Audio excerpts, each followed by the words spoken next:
called fucking with people's heads. Anko shot back, and smirked even wider.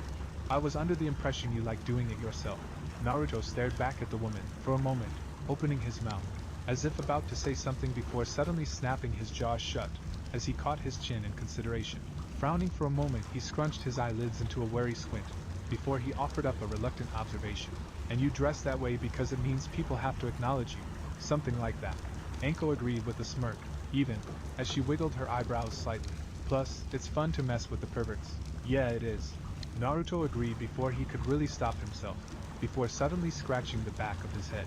I mean, well, if you want a pervert to mess with, Naruto-sama can offered up, almost leering back at the boy with a feral smirk on her lips. Naruto simply glared back at the girl, whose leer turned into a smug smirk on her lips while she shifted her hand down to her hip, while she cocked her head to the side, as he growled back at her. You know, that's getting annoying. The girl looked back at the boy for a moment before sighing, and shrugging just slightly, as she glanced over towards Ino. I just can't win with him, can I? Don't look at me. Ino snorted softly, as she shook her head in exasperation. I'm not the creepy, crazy pervert that wants him to treat her like a piece of property. No, you're just the one that's obsessed with a boy who's got a stick shoved so far up his ass he might as well be gay. Anko's voice cut in, as the special smiled ever so sweetly at the blonde girl. In fact, from what I saw, he showed more interest in the brat here.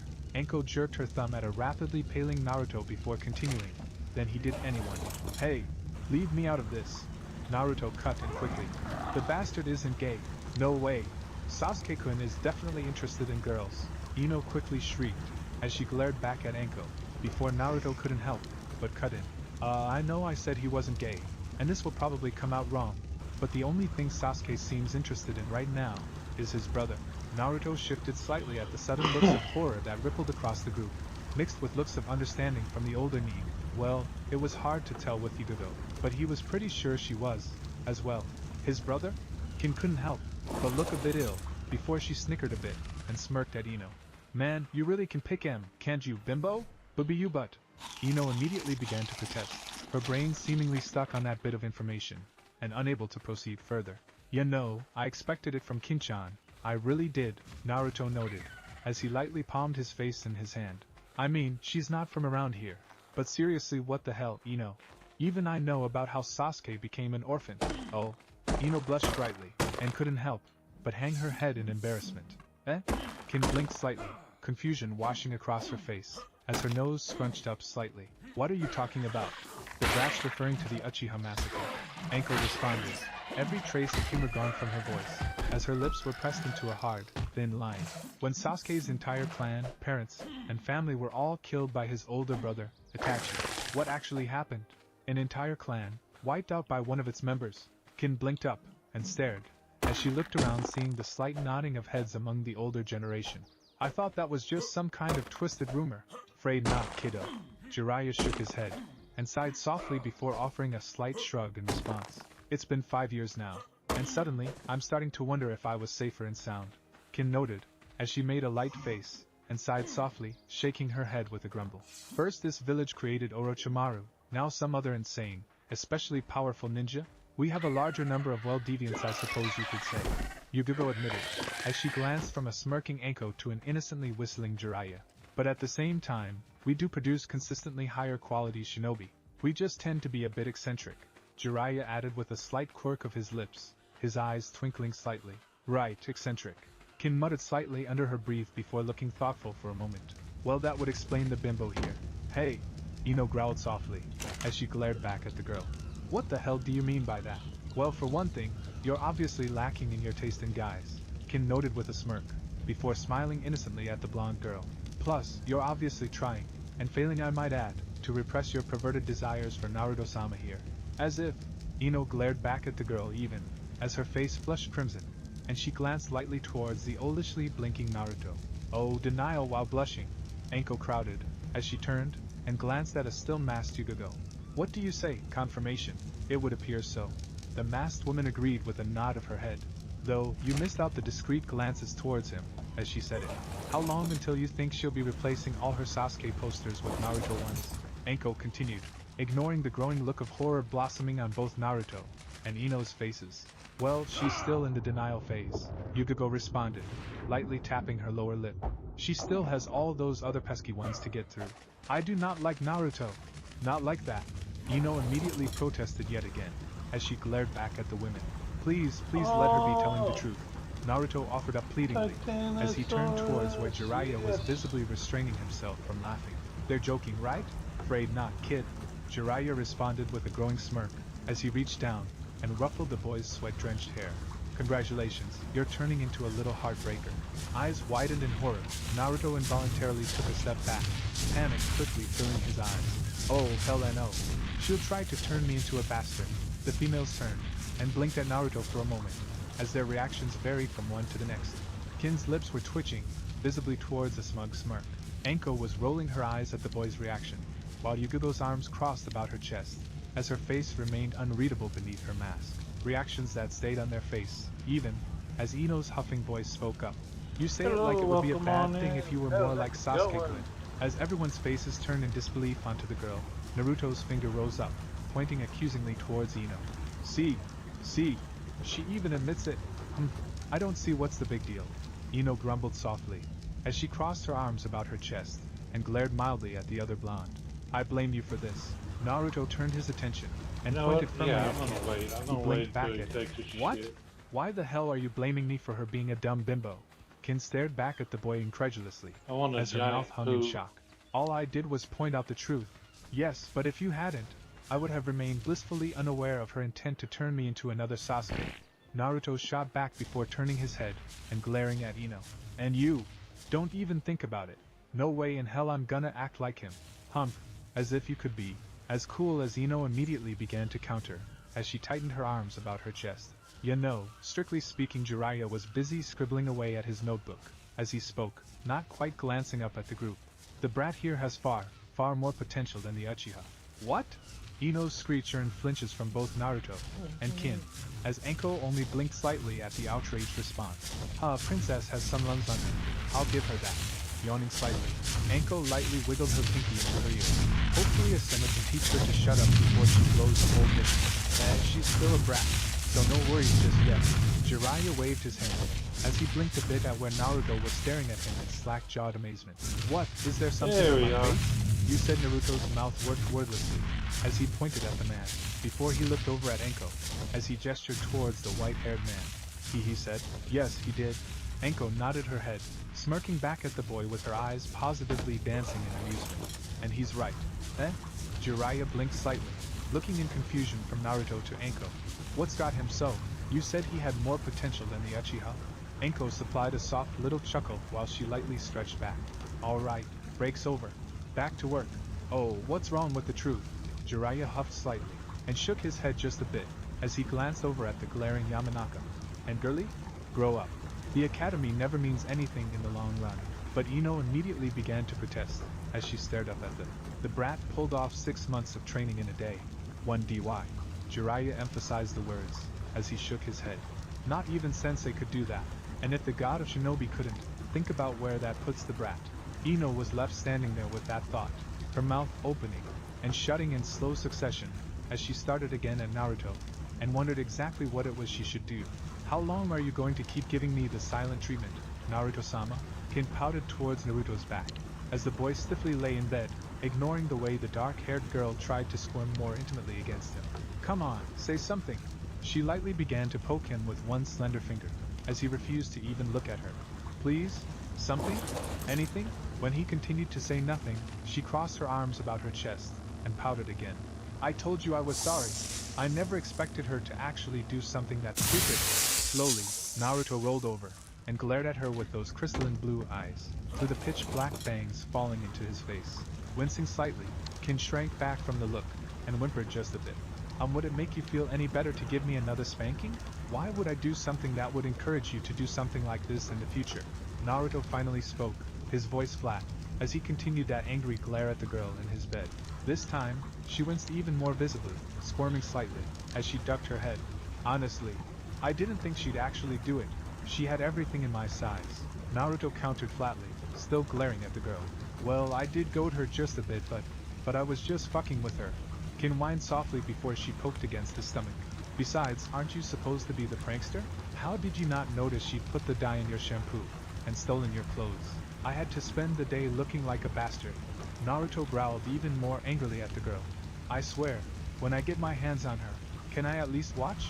Kin asked hopefully, as she blushed brightly and squirmed slightly. Since you won't know, why is it that every girl I meet is a pervert? Naruto slumped slightly, as he seemed to deflate and shrink back into the bed. You're lucky? Kin offered helpfully, as she grinned just a bit at the boy before suddenly, impulsively pushing forward and nuzzling against his chest. And cute. I'm not forgiving you that easily, you know, he grumbled softly, as he felt the warmth of her arms snaking around his chest and clinging tightly to him. Cute, cuddly, wonderful, determined. Kin paused a moment before suddenly opening and biting down hard on his chest through his shirt before letting go. But you sure as hell better not start getting thinking I'm just going to fucking behave for you because you glare at me. Oh, Naruto growled, as he suddenly pushed her off his chest, growling, as his eyes flashed dangerously at her. What the fuck was that for? I just told you.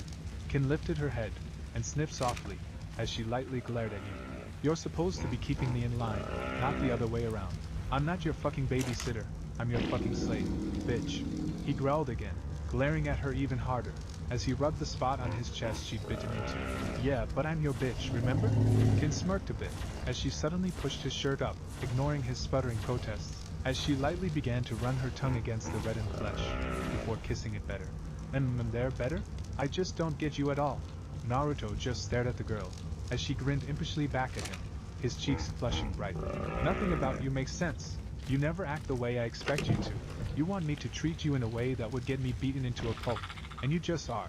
Kin grinned slightly at him for a moment before leaning, and carefully pulling his shirt back down before nuzzling against his chest again. You'll get it eventually, master. I'm just an impatient bitch. I really don't get you. Jiraiya sighed in no small amount of frustration, as he shook his head. Damn it, you'd think with everything else he's able to pull off, he'd be able to pull out some of that chakra to put into Toad's summoning. Perhaps that's not how the fourth intended for things to go. Yugogo offered easily enough, as she watched where the completely exhausted Naruto was still struggling, as he summoned up nothing more than little tadpoles. No, it should allow it. I guess he just doesn't have incentive to really pull it out. From what I understand, the last time Jiraiya paused for a moment, lightly rubbing against his chin before nodding his head. Well, that's an idea, though I think I'll have to make sure that someone's down at the bottom to catch him, just in case. Just in case? The A&B woman frowned behind her mask, as she studied the man with quickly narrowing eyes. What are you thinking, Jiraiya-sama? The waterfall was a canyon. The man responded simply, as he considered Naruto carefully. He's already mastered that technique that Anko-chan thought up, as well as the first step to the other with the few wind that Asuma taught him. As well if we do it today. If something goes wrong, and we're not able to stop him from being hurt, he'll still have time to recover properly with medical attention.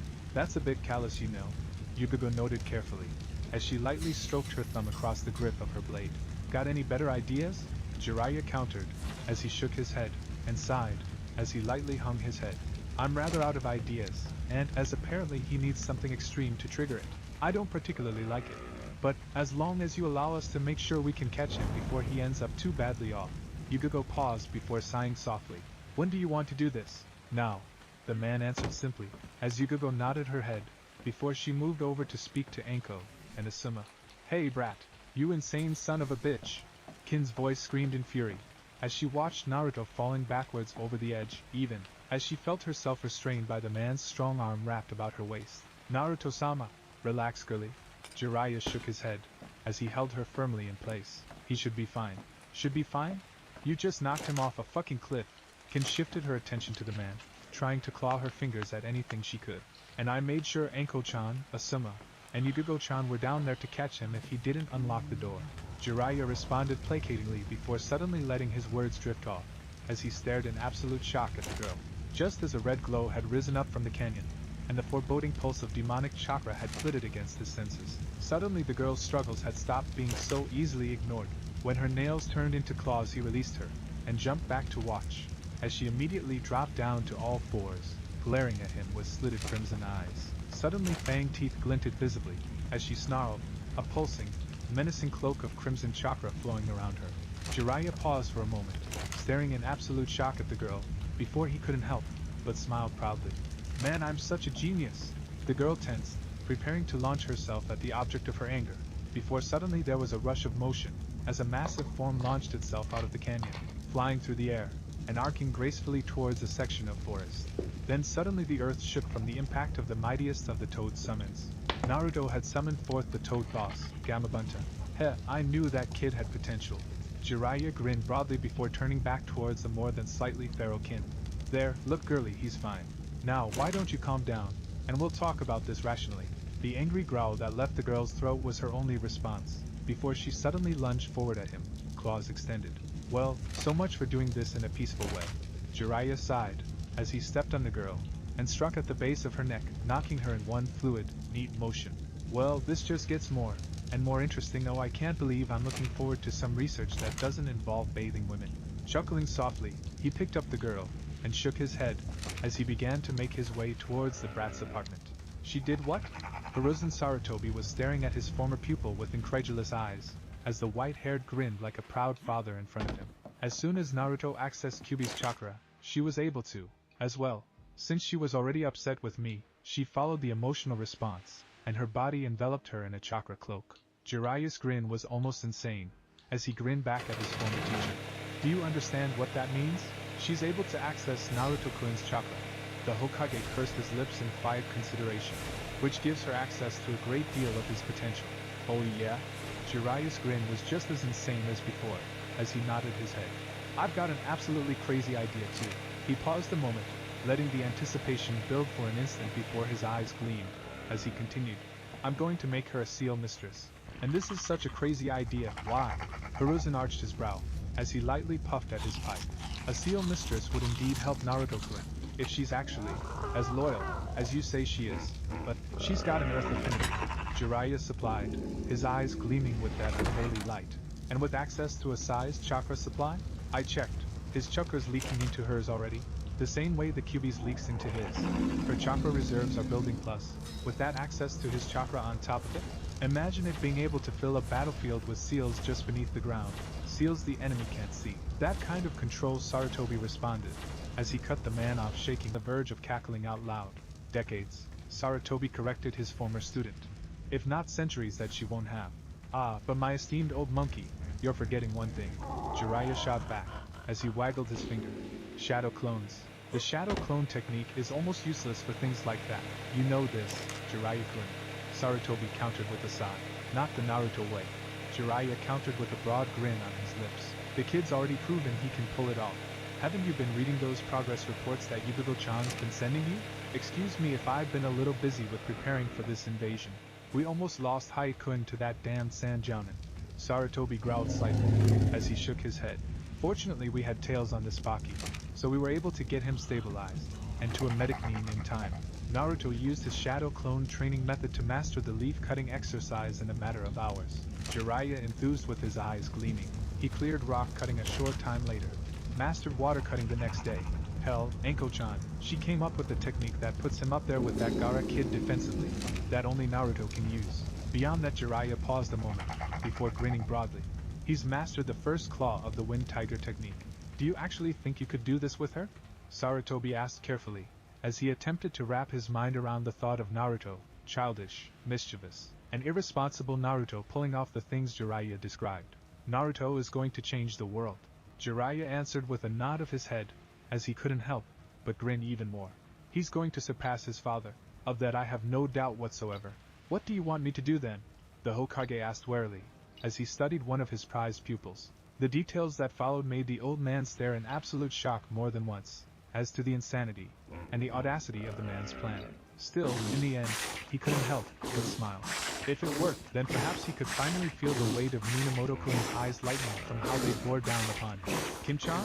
Naruto blinked slightly, as he caught sight of the girl laid out on his bed, soundly asleep from the look of things. Frowning slightly, the boy let loose a quiet sigh, as he shook his head before stepping over, lightly poking against her side. Come on, wake up. You need to get changed before we get to sleep. Out of the hospital already, brat? Jiraiya smirked, as he appeared behind the door. My, that was quick. Don't do that. Naruto spun around, shouting loudly, as suddenly Kin was jolted to awareness by his yell. What? Naruto-sama, you're all right. Kin immediately shot out, and grabbed hold of Naruto, clutching at his chest. I thought. I told her that you were fine, but she didn't want to listen to me, Jiraiya noted with a sigh, and a shake of his head.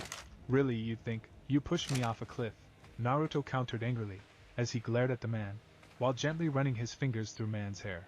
And if you hadn't accessed the chakra, Anko-chan, Yudugo-chan, and Asuma were waiting to make sure you didn't die, Jiraiya countered with a smirk. But, as you did, oh, I am such a genius. You call throwing Naruto-sama off a cliff a work of genius? Kin suddenly glared angrily at the man once more, as she almost pulled away from the blonde boy's embrace. No, I call that seal I put on you absolutely genius, the man corrected with a positively zealous gleam in his eyes. Tell me, girlie, what do you remember? Kin opened her mouth to answer, before pausing, frowning, as she tried to bring up the event in her mind. I was really angry, and I felt strong, powerful, more so than I've ever felt before. Everything else is really hazy though. You can access the brat's chakra, Jiraiya answered for her, as he rubbed his hands together in a positively gleeful manner. You pulled out a chakra cloak. What? Kin stared at the man for a moment before shaking her head. No. You imagined it. There's no way. I know what I saw. You even started to exhibit the secondary traits it does in the state. Jiraiya rubbed his hands together. As soon as this invasion stupidity is done with, oh yes, you my dear, are going to become something the world has never seen before. The white-haired Sanin's eyes positively gleamed, as he almost cackled. You wanted to be strong, girlie? Well, guess what, you're going to get your wish. You're going to end up stronger than my old teammate could imagine. How strong are we talking about? Kin put forth carefully, a gleam of her own flashing into her eyes, as she lightly loosened her grip on Naruto, but didn't let go. Well, it depends on you, and how hard you're willing to work, they answered before grinning evilly. But unlike Orochimaru, I want my students to grow past me. That's the greatest triumph of a truly good teacher. I've done it before. Jiraiya paused for a moment, before he locked his eyes meaningfully onto Naruto. And if you two are willing to work for it to truly put your all into it, I think you have the potential to surpass him. After letting those words sink in for a moment, Jiraiya couldn't help but add a sly smile to his face. So, tell me, are you kiddies interested in trying to shine brighter than the yellow flash? The light that shone in their eyes past the disbelieving stares told him everything he needed to know. Come in, Naruto-kun. The Hokage smiled softly towards the nervously grinning blonde boy, and the masked girl who followed him with a visible trepidation in her step. And this must be your little Kinchan? Yeah, this is Kinchan. Naruto agreed with a nod of his head before glancing from the girl to Sarutobi. So, what did you want to talk about, old man? Kin turned her head, and stared incredulously at the boy. You call the god of shinobi, old man? Yeah? Naruto shrugged his shoulders, as he nervously scratched the back of his head. He was an old man, long before he was Hokage to me. Is there anything normal about you, Naruto-sama? Kin stared in downright disbelief at the boy who owned her, before shaking her head, as he started to answer. No, never mind, I already know the answer to that. No, there isn't. Naruto's open mouth turned into a pout, as he crossed his arms about his chest. You say it like that's a bad thing, Kinchan. Sarutobi couldn't help it. He laughed softly at the pair, as his eyes danced with visible amusement. Oh, Naruto-kun, you certainly do find yourself in the most interesting of situations. Yeah, well, Naruto shrugged helplessly, as he nervously scratched the back of his head. I don't mean to? Right, sure you don't. Kin shot sarcastically, before suddenly remembering whose presence she was in, as she cringed visibly, and suddenly bowed to the old man. I apologize for forgetting my place, Hokage-sama. Quite all right. The old man assured her with a wave of his hand. You simply chose to take your cues from Naruto-kun, which is fine. For a moment, the man puffed at the pipe on his mouth, before he carefully regarded the pair. So, my former student has been telling me some interesting things about the two of you, and his plans for you both. Kin blinked slightly at the man for a moment, before realization hit her like a flash of lightning, as she couldn't help blurting out. You trained Orochimaru. Sarutobi sighed slightly, as he hung his head for a brief moment, before nodding it quietly. Yes, I did. My greatest failure was not stopping him from becoming the monster he became. Suddenly, everything seemed to click into place for Kin, as she stared at the kindly old man in front of her, and she couldn't help but blurt out. This whole invasion, he's doing it just to kill you. Just? No. Sarutobi shook his head with a sad sigh. If it were that simple, he wouldn't resort to an invasion. No, he wants Konoha to burn. And he wants me there, broken, and dying to watch it happen. Man, the more I hear about this guy, the crazier he gets. Naruto noted with a blink, before frowning slightly. We're not gonna let him do that though, right, old man? There was a flicker across the man's eyes, a quiet kind of melancholy, as he smiled sadly back at Naruto. Indeed now, Naruto, why don't you step outside for a minute? I need to talk to your Kin-chan alone for a bit. But Naruto immediately protested, before Kin put her arm on his shoulder. I'll be fine, Naruto-sama. You just have to wait outside the office until Hokage-sama is finished talking to me. She smiled slightly at him through the mask. Besides, don't you trust him? Fine. The blonde boy huffed slightly before smiling back at the boy. I'll be right outside, old man. Sarutobi nodded, and smiled back at the boy watching him, as he walked back out the door, before when it clicked shut, an uneasy silence hung in the air, before Kin's voice pierced through. You don't think you can beat him? I don't think I can beat him, and live. The Hokage corrected carefully, as he lightly shook his head. And I need Jiraiya-kun to help deal with the invasion forces. Alright? The girl nodded carefully, as she visibly swallowed. Let's have it then. Have it then? The man seemed bemused for a moment, as he smiled kindly at the girl. Whatever it is you're going to threaten me to not hurt Naruto-sama. Kin answered with a simple, quiet determination, as she met his eyes unflinchingly. Child, you misunderstand why you're here. Sarutobi chuckled softly for a moment, before shaking his head, as he lightly leaned back in his chair. You're not here to be threatened. You're here because I wanted to meet you, and there are some things we need to discuss about Naruto-kun's future. Why? Kin finally couldn't make it, as she lightly crossed her arms about her chest, fingers digging into her arms. I'm nothing special, just another stray he found and took in. What does it matter? You're special to one of the people who is most important to me. That's enough for me. The Hokage smiled gently to the girl, and quietly turned his head, staring at the picture of a blonde young man on the wall. So, I want to ask you, as the one who is entrusted with Naruto's future, to make sure that it's the best future you can help make it. A better future than I could offer him. Kin stood there, rooted in her spot, as the kind old man spoke to her, and explained some things he couldn't tell Naruto. Plans, facts, information, secrets, the full weight of which settled like a mountain on her shoulders. Secrets she was entrusted with by one of the legendary Hokage. Finally, when it was finished, Kin could only bow her head in complete awe, as he asked her, Can you do that for a foolish old man, Kin-chan? Yes, Hokage-sama. The girl agreed, tears quietly streaming down her cheeks, as she nodded her head just barely. I won't fail. Not at this. I know, child. I know. The old man smiled softly at her, as he walked around, gently placing his hand on her shoulder, before carefully wiping the tears on her cheeks with his robes. Let's go see Naruto then, shall we? I'm sure he's nervously waiting to make sure you're okay. Of course, Hokage-sama. Kin agreed, nodding her head robotically, as she walked with him, as he opened up the door, and beheld the nervously shifting Naruto. All done, Naruto-kun. Is everything okay, Kin-chan? The boy could see the distress on her face, his eyes worriedly locking onto hers, as she smiled wanly back at him through her mask. I will be Naruto-sama. She paused for a moment, before some of that weight seemed to slide off her, as she slowly let her smile brighten. For the first time in my life I think I will be good. The Hokage spoke up, before smiling down at Naruto. Naruto-kun, how about we get some ramen? My treat. Sure, that'd be great, old man. Naruto nodded his head quickly, still watching Kin closely before smiling up at the Hokage. Naruto turned so quickly he missed the flash of sadness flash across the old man's face, as he lightly patted Kin's shoulder once more, before he couldn't help but laughed softly at the eager exuberance Naruto put forth.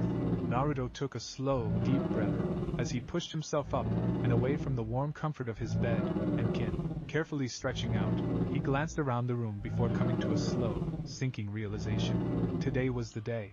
He knew on some level this had been coming. It was after all everything he'd been training for the last month. Today, he had to face the Kazekage's daughter, and today sand and sound would invade. After today, nothing would be the same. MMPH, time to get up already? The girl whined just a bit, as she shifted about on the bed, still refusing to open her eyes. Damn, I was hoping to sleep a while longer. You can sleep after today's done with. Naruto groaned quietly before grinning just a bit, as he suddenly slapped her ass. Now get up. Eep. Kin's eyes flashed wide open, as she stared at him for a moment, slack-jawed in amazement. Did you just slap my ass, Naruto-sama? My hand must have slipped, Naruto answered with a blush, as he glanced away, and began to slip out of the bed. Slipped, right? Kin snorted softly, as she shifted around, and grinned triumphantly at the boy. You're starting to get it, Naruto-sama. I have no idea what you're talking about, Kin-chan. Naruto responded with a carefully blank face, before he made a group of clones, and nodded to them. You know what to do. As one, the group saluted Naruto, grinning the same devious grin that often caused Irika to groan audibly, and palm his face. Right away, boss. She won't know what hit her.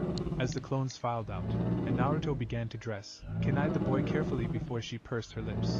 You sent them to do something to the bimbo. It wasn't a question, Naruto could tell that much, as he shrugged his shoulders, and looked at her with a carefully blank face. Now, Kinchan, I'm sure I have no idea what you could be talking about. They're just going to take care of some errands for me. And if Ino just happens to show up at the exams, wearing orange, you had nothing to do with it? Kin shot back, smirking softly. Indeed.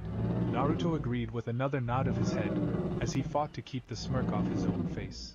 It will be some amazing coincidence, just like how it was a complete coincidence that someone had stolen all my clothes, left a copy of Sasuke's outfit, and put hair dye in my shampoo. You wouldn't ever do something like that to me, would you, Naruto-sama?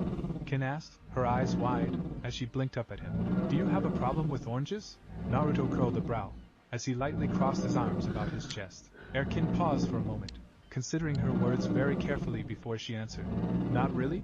Then if I wanted to get you, why would I make it anything you wouldn't mind? Or is he coming? Naruto paused a moment, before he reached up, and lightly patted the stunned-looking Kin atop her head. And if you make me upset enough to get you, I will get you. And you won't like it at all, Kinchan. The girl immediately felt a chill go down her spine, before studying the boy carefully. You wouldn't hurt me, would you, Naruto-sama? No, but that leaves plenty of ways for me to utterly humiliate you, now doesn't it? The boy grinned back at her for a moment before lightly tapping his lower lip. I think I'd start out with pink. I'm your devoted pet, Naruto-sama. Kin spoke up quickly, as she used her wide, glistening eyes on him. You wouldn't do something that horrible to your devoted pet, would you, Naruto-sama? Oh, me personally? Naruto smiled placidly at Kin before shaking his head. Oh no. I'd just have Ino take you shopping for a new outfit. I'd just let her know exactly why I was asking her to do it. Evil.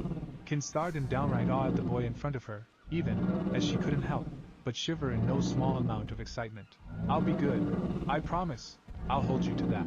Naruto nodded his head, before pausing for a moment. Now, would you please take your hands out of my boxers? Do I have to? Thanks for watching my video, and make sure to check out the author of this fanfic. Link is in the description. See you next time. Till then, sayonara.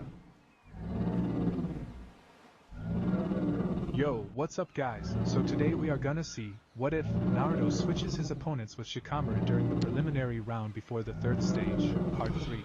Hope you'll enjoy this video. So before we start, go check out the author of this fanfic, Chilord. Link is in the description, and also subscribe to my channel, and like this video. Let's begin the video. Ino? Sakura stared in shock at the sight of her friend angrily stomping up to her. Her face flushed.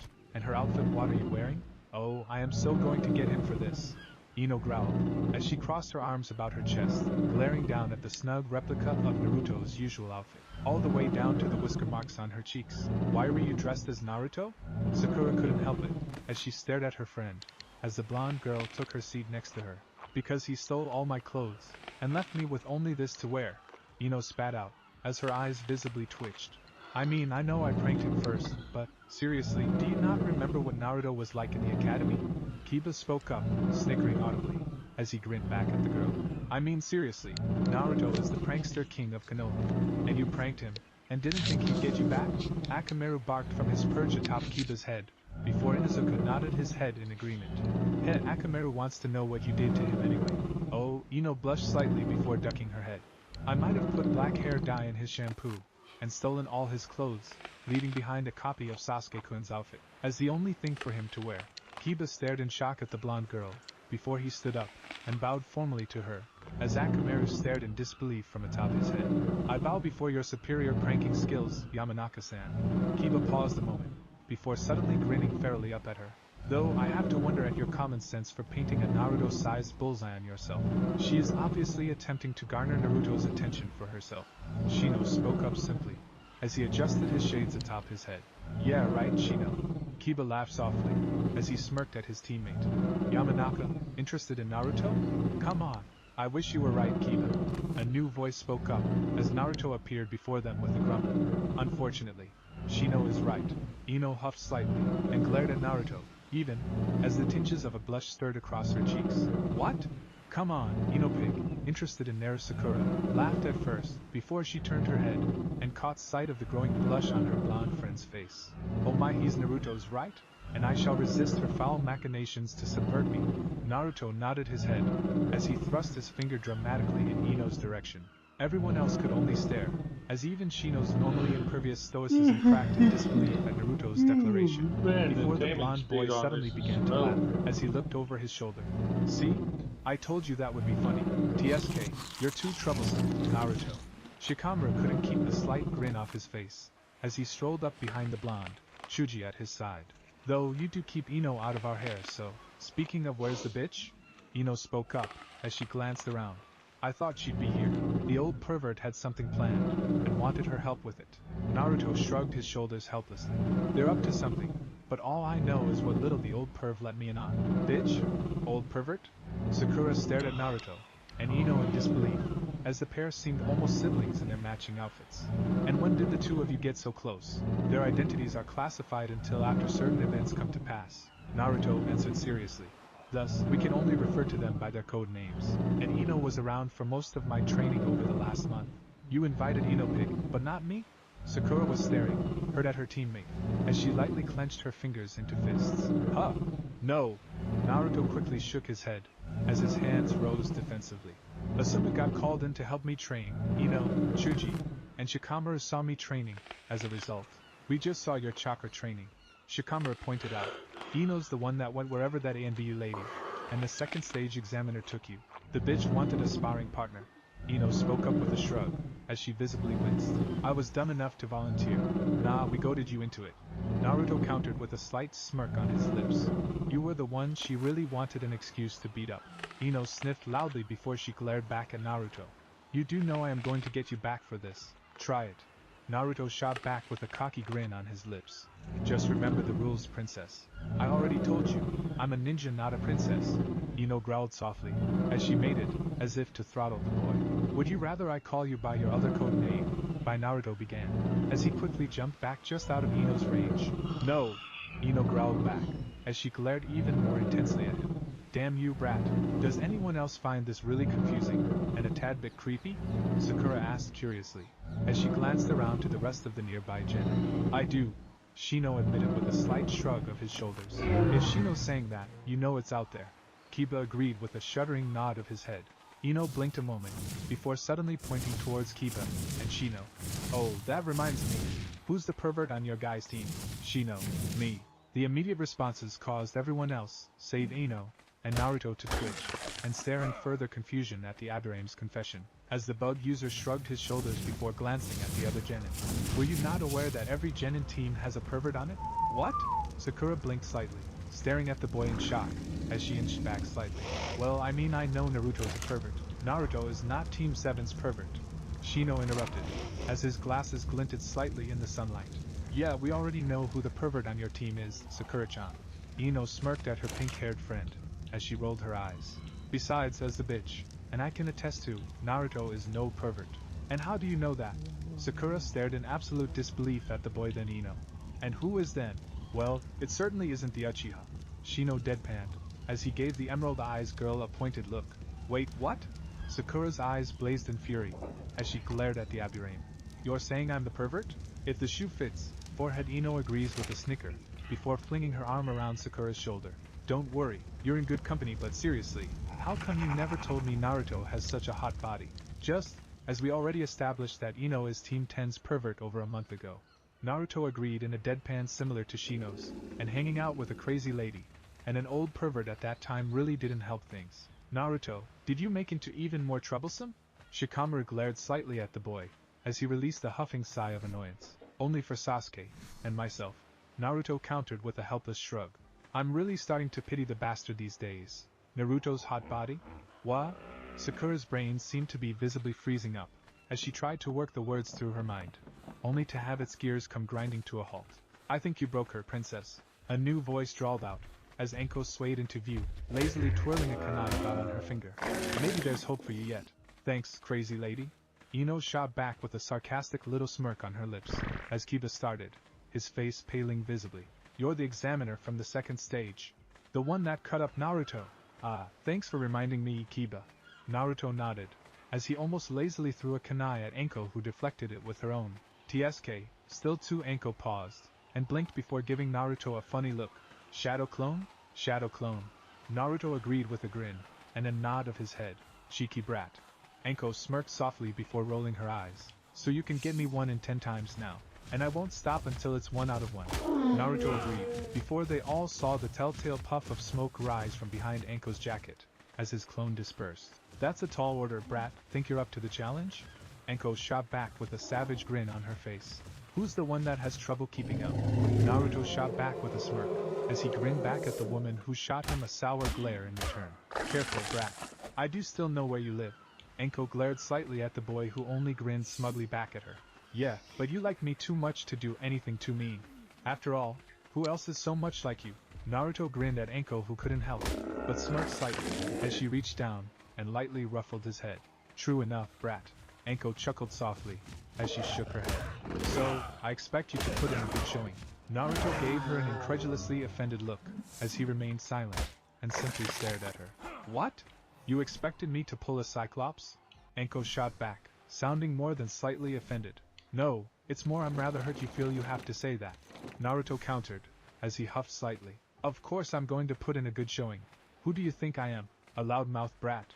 Anko countered with a smirk before she eyed Ino critically. I see you finally got the princess back for Uchiha flying you. It's all about the timing. Naruto agreed with a sage nod of his head.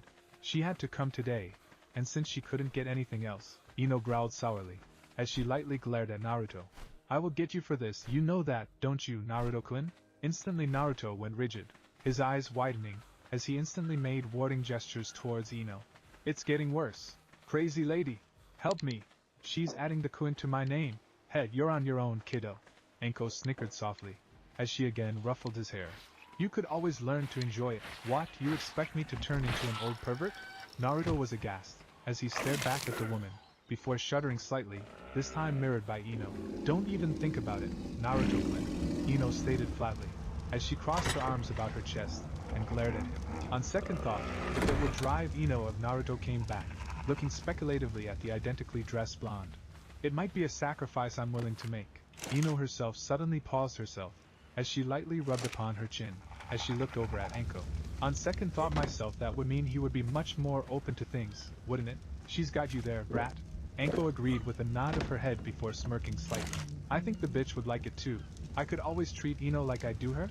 Naruto offered, as he eyed the other blonde carefully. I'm pretty sure Ino wouldn't react the same way to a spanking. Naruto Kiba spoke up, as he stared at the blonde boy. Seriously, what the fuck? It's been an interesting month. Naruto answered with a mysterious grin on his face. Fun. Painful, traumatizing, dangerous, and unsettling, but definitely fun. He couldn't keep the smile off his face. They worked me harder than I've ever been trained before. Ino paused for a moment, as her eyes glazed over slightly, as a particular image sprung to mind. Did they ever hot? Listening. Naruto shuddered visibly, as he inched over, and started to hide behind Sakura. And like I said, unsettling? Very, very unsettling. Shino grunted softly, as he lightly glared just a bit at Naruto. Why is it the ones who get it, can never appreciate it? Kiba hung his head before sighing, and patting his teammate on the shoulder. Well, if all else fails, Hana does think you're cute. Shino froze in place, before visibly perking up. She does? Please don't tell her I said that though. Kiba quickly continued. If she knows I actually told you. Kiba? Naruto spoke up, studying his friend carefully, as he glanced over at a visibly smirking Anko before going back to his friend again. Hana's your sister, right? Kiba started to nod, before he instantly froze, his head falling limply forward. She's right behind me, isn't she? Why, little brother, how deductive. The overly pleasant tone that came from behind him immediately made Kiba flinch again.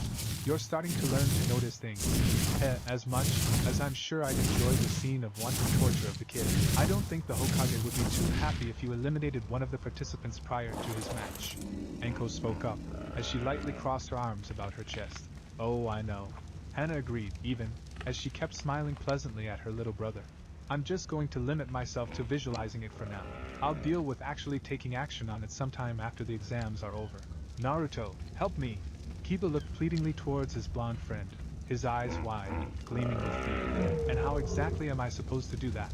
Naruto asked, as he glanced at his friend incredulously. I don't know. You're the one that's somehow turning irresistible to women.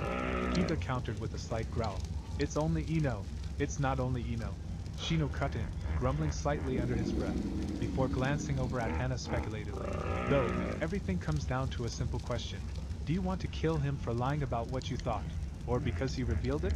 That's a good question, isn't it, Beetle Boy?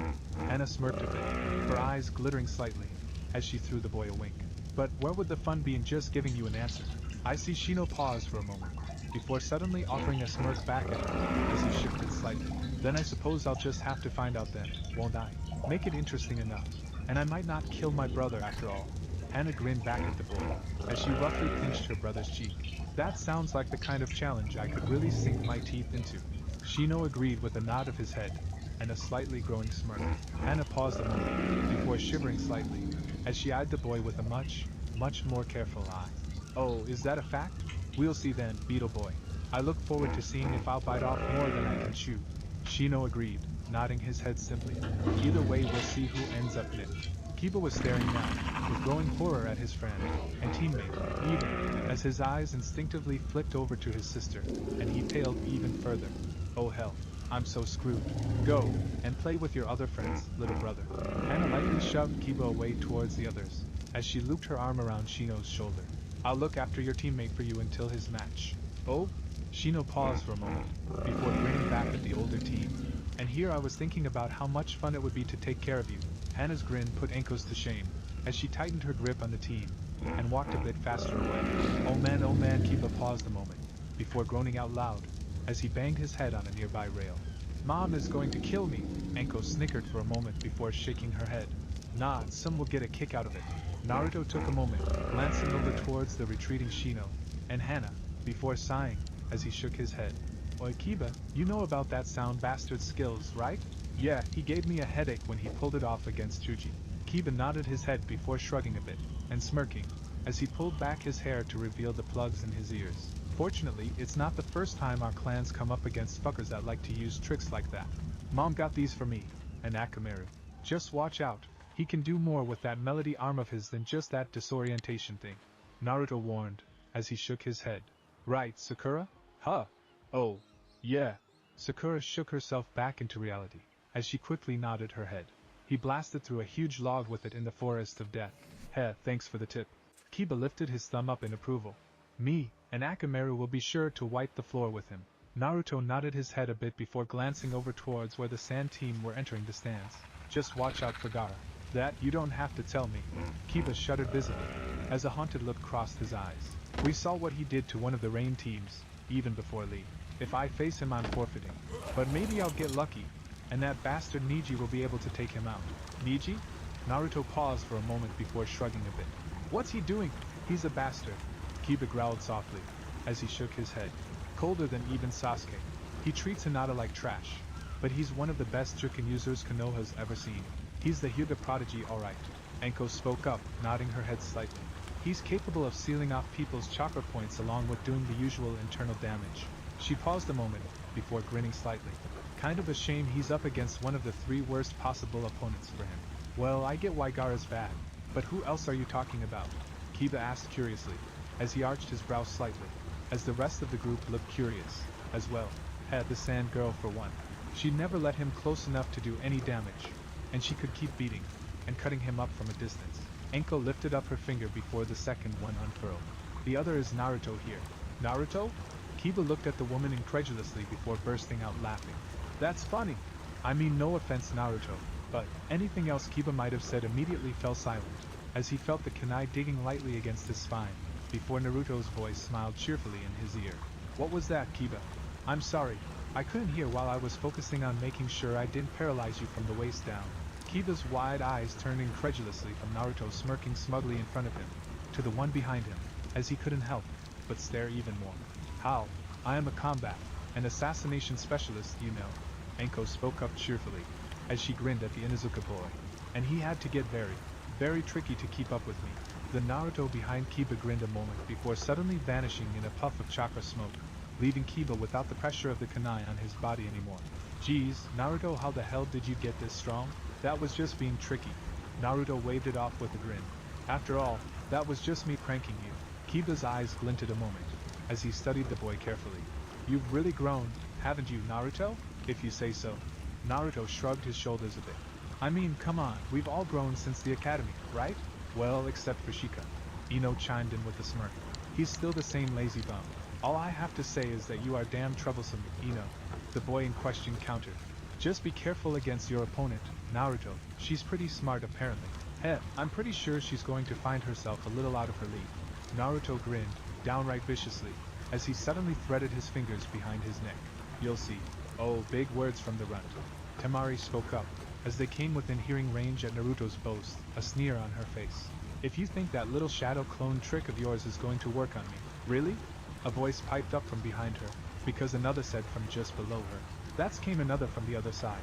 Not how it looks to us, finished a cheerful chorus of voices, as Temari suddenly twitched, as she found herself surrounded by grinning copies of the blonde brat, who waved cheekily at her before suddenly vanishing in a flash of chakra smoke. Why you little, Temari growled softly, her eyes flashing, as she gripped onto her fan, ready to unsling it from her back. Anko spoke up cheerfully, as she reminded the blonde girl of her presence. Hostile action outside of the matches will get you disqualified. You wouldn't want to start ruining the good relations between our villages, would you? Temari actually flinched, as the woman's words hit a bit closer to home than they really should before she reluctantly loosened her grip on her fan. And what would you call what he did then, huh? Did he threaten you? Did he take any violent action? Anko countered, as Temari blushed slightly, but shook her head. Then, it looks to me, he was being smart, and getting in your head to throw you off your game before the match even started. Hey, no fair ruining things, crazy lady. Naruto whined softly, as he pouted at Anko. Get used to it, brat. Anko smirked back at the boy. If you're going to be you better get used to plans falling apart on occasion. Fine.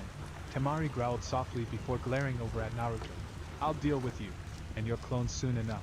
And with that, the blonde girl turned, and stalked back to her teammates, casting one last scathing glare at the boy before they disappeared into the crowd. Naruto paused for a moment, before glancing around, making certain that the Suna team was well, and truly gone, before he suddenly exploded into laughter. It actually worked. Of course it did, brat. Anko rolled her eyes, and lightly tapped him atop his head with the ring end of her kunai. Naruto, why did you just give away your new skills so easily? Sakura growled at Naruto, as she glared at the boy. Now she's going to know what to expect. Nah, now she thinks she knows what to expect. Naruto grinned eagerly back at his teammate, as he rubbed his hands together.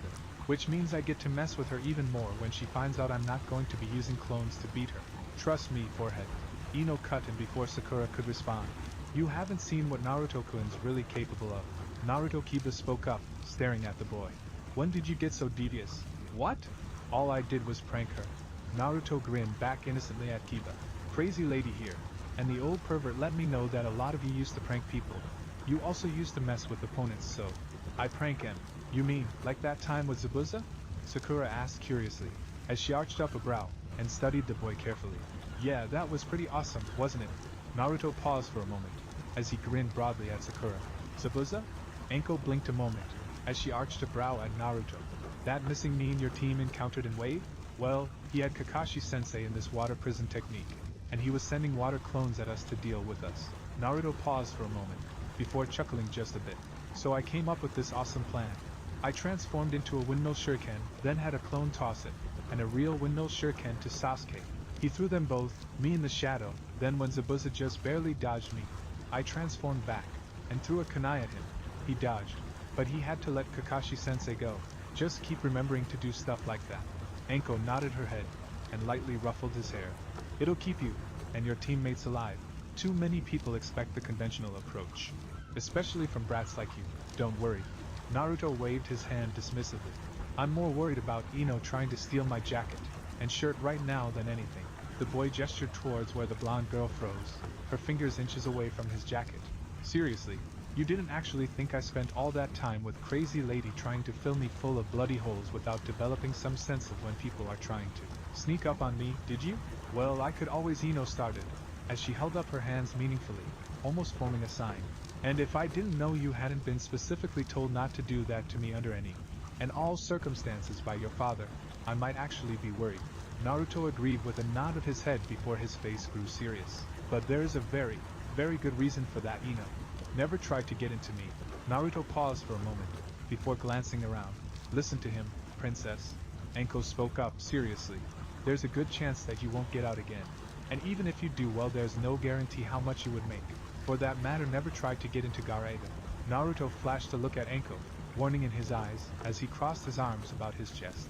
Easy kid, you don't want your little girlfriend here to get caught up in a bad way, do you? Anko smirked back teasingly, as she threw him a wink, while Ino blushed brightly. Not my girlfriend. Naruto shot back with a growl, as he shook his head. Not going to happen. Besides, she'll get over it soon enough, and be back to chasing Sasuke full-time anyway. Anko caught the slight bitter tinge in Naruto's words before sighing slightly, as she lightly patted his shoulder, while the rest of the kids looked on cluelessly. There were times when she wondered how much of the kid's cluelessness was self-imposed, just so he didn't have to face the truth of the world around him. She wasn't sure how else she could really explain the speed at which he seemed to learn things otherwise. Don't worry about it, Rat. What happens, happens. Yeah. Naruto nodded his head, crossing his arms, as he looked down at the arena. Doesn't mean I can't change it if I don't want to though. Well now, if you really do want, she began, her eyes twinkling, as she glanced again towards Ino. I don't. Naruto responded quickly, even as his face blushed brightly, and he looked away with a shake of his head. Whatever you say, kid, whatever you say, Anko said with a smirk on her lips, and a twinkle in her eyes. As Naruto made his way down with the rest of the finalists, minus a still absent Sasuke, Sakura stared nervously from her teammate to the vicious girl he was going to face. Catching the look on her friend's face, Ino rolled her eyes a bit, and elbowed at Sakura's side. Relax, Naruto-kun will be fine. But that girl is almost scarily strong. Sakura shot back, as her eyes stayed riveted on her teammate. Look at how easily she beat Tenten. She bit her thumb lightly, as she slowly shook her head. Against someone like that, what can Naruto do? Forehead, trust me, Naruto-kun is a lot stronger than you think he is. Ino rolled her eyes slightly, as she leaned back, and stretched out a bit. He won't even break a sweat for this match. You think Naruto-kun will be okay? Hinata Hyuga spoke up bashfully, as she glanced over at Ino from where she sat next to her teammates. Ino's eyes narrowed at the girl who stuttered out her question, or more precisely what the blush on her cheeks, and the suffix on the end of Naruto's name implied. Okay, I've got a good idea of what he's capable of. He's got some tricks already that will knock her on her ass in shock. Believe it? Sakura stared at Ino with a small look of fear rising across her face. Ino pig, you seriously spent way too much time hanging out with Naruto this last month. Just watch, everyone. Ino shook her head, as she focused her eyes solely on Naruto. He's going to show everyone how awesome he really is. Naruto arched a brow slightly at the chewing proctor, as he lightly tapped his foot. So, are we going to be getting this started anytime soon? Heh, in a rush to get beaten, runt? Temari shot back, as she casually unslung her fan, and struck it firmly against the ground. I'll see if I leave enough of you left for you to actually do some growing, but no promises. Right, I'm so scared of a girl who couldn't even notice she was surrounded with armed shadow clones until they started talking. Naruto rolled his eyes, and snorted. I mean, seriously, come on. I had like a dozen of them, and you were too busy running your mouth to notice. Genma blinked slightly, as he eyed the boy just a bit before shaking his head slightly in amusement. A little cocky there, don't you think, kid? Naruto snorted slightly, and rolled his eyes. Please, do you know what will happen to me if I lose this match? You'll be given to Team 9 for training? Genma offered with a bemused smirk. Super bushy brows. Naruto paused for a moment in consideration before shaking his head. Not crazy lady's worse. Crazy lady? Genma's lips twitched a bit, as he glanced upwards to the arena in consideration. Anko Mitarashi, Naruto supplied simply with a shrug. If I lose, she'll be most displeased with me. Genma immediately paled in understanding, as he nodded his head, before offering up a short prayer for the boy's safety. Then may the gods smile on you. That name sounds familiar. Temari paused for a moment, her brow furrowing in concentration. The second stage examiner, Genma answered with a smirk on his lips, as he shifted the thin length on his mouth. And one of the scariest kunoichi to have ever been a member of the Hidden League. Heh, she's the one that threw the kunai at me. Naruto offered with a smirk, as he shook his head. Well, I shouldn't just say it like it was one. She's thrown a lot of them at me. Yeah, well, guess what, runt? Temari smirked, as she flicked her fan open, and settled back into position. There's a lot of difference between dodging kunai and dodging the wind. Looks like she's ready to go. Genma noted with a smirk. How about you, kid? Again, I feel the urge to point out that she was the one who isn't aware of her surroundings enough to know when she's surrounded by shadow clones. Naruto pointed out with a slight smirk on his lips, as he kept his eyes firmly glued on Temari. Instantly Temari began to whirl around, her fan raised, ready to strike, only to find absolutely nothing? What the? Crazy lady was right. Naruto noted with a nod of his head. It is fun to fuck with their heads. You're going to be even more trouble than you were before. Ginma noted before stepping back. Alright. The first match of the Chunin exams will begin now. Temari growled angrily, as she suddenly leapt backwards, putting even more distance between the two of them. As Naruto simply stood there, crossing his arms with a bored expression on his face. Come on already, he said stark. So let's see what you've got. I'm getting bored here. Oh, cocky little bastard, are you?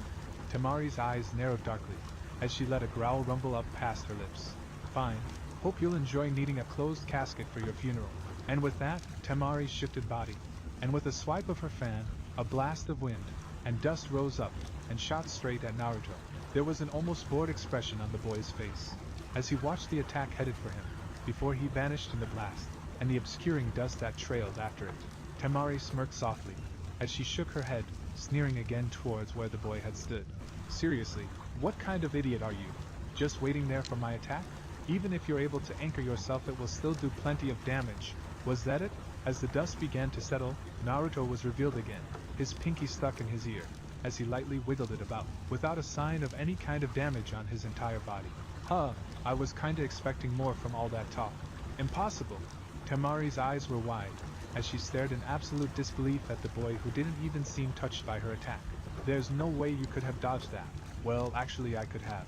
Naruto paused for a moment, lightly cupping his chin in consideration before shrugging a bit. But honestly, it would have been too troublesome. Shikamaru blinked, then stared in absolute shock down at Naruto before he turned his head to the completely gaping Ino. Did Naruto just steal my line? That jerk. How dare he pretend to be a lazy bum? Ino practically screeched, as her eyes burned angrily. When I get my hands on him. Meh, relax, princess, Anko snickered softly, as she held a restraining hand on one's shoulder. He's just messing with her head, and doing a pretty good job of it, it seems. Ino followed the woman's gaze, as she caught sight of where Temari was beginning to grow visibly irate on the arena field. Well, maybe it doesn't mean I'm not going to have words with him. Anko rolled her eyes before settling back to continue watching the show. So, substitution?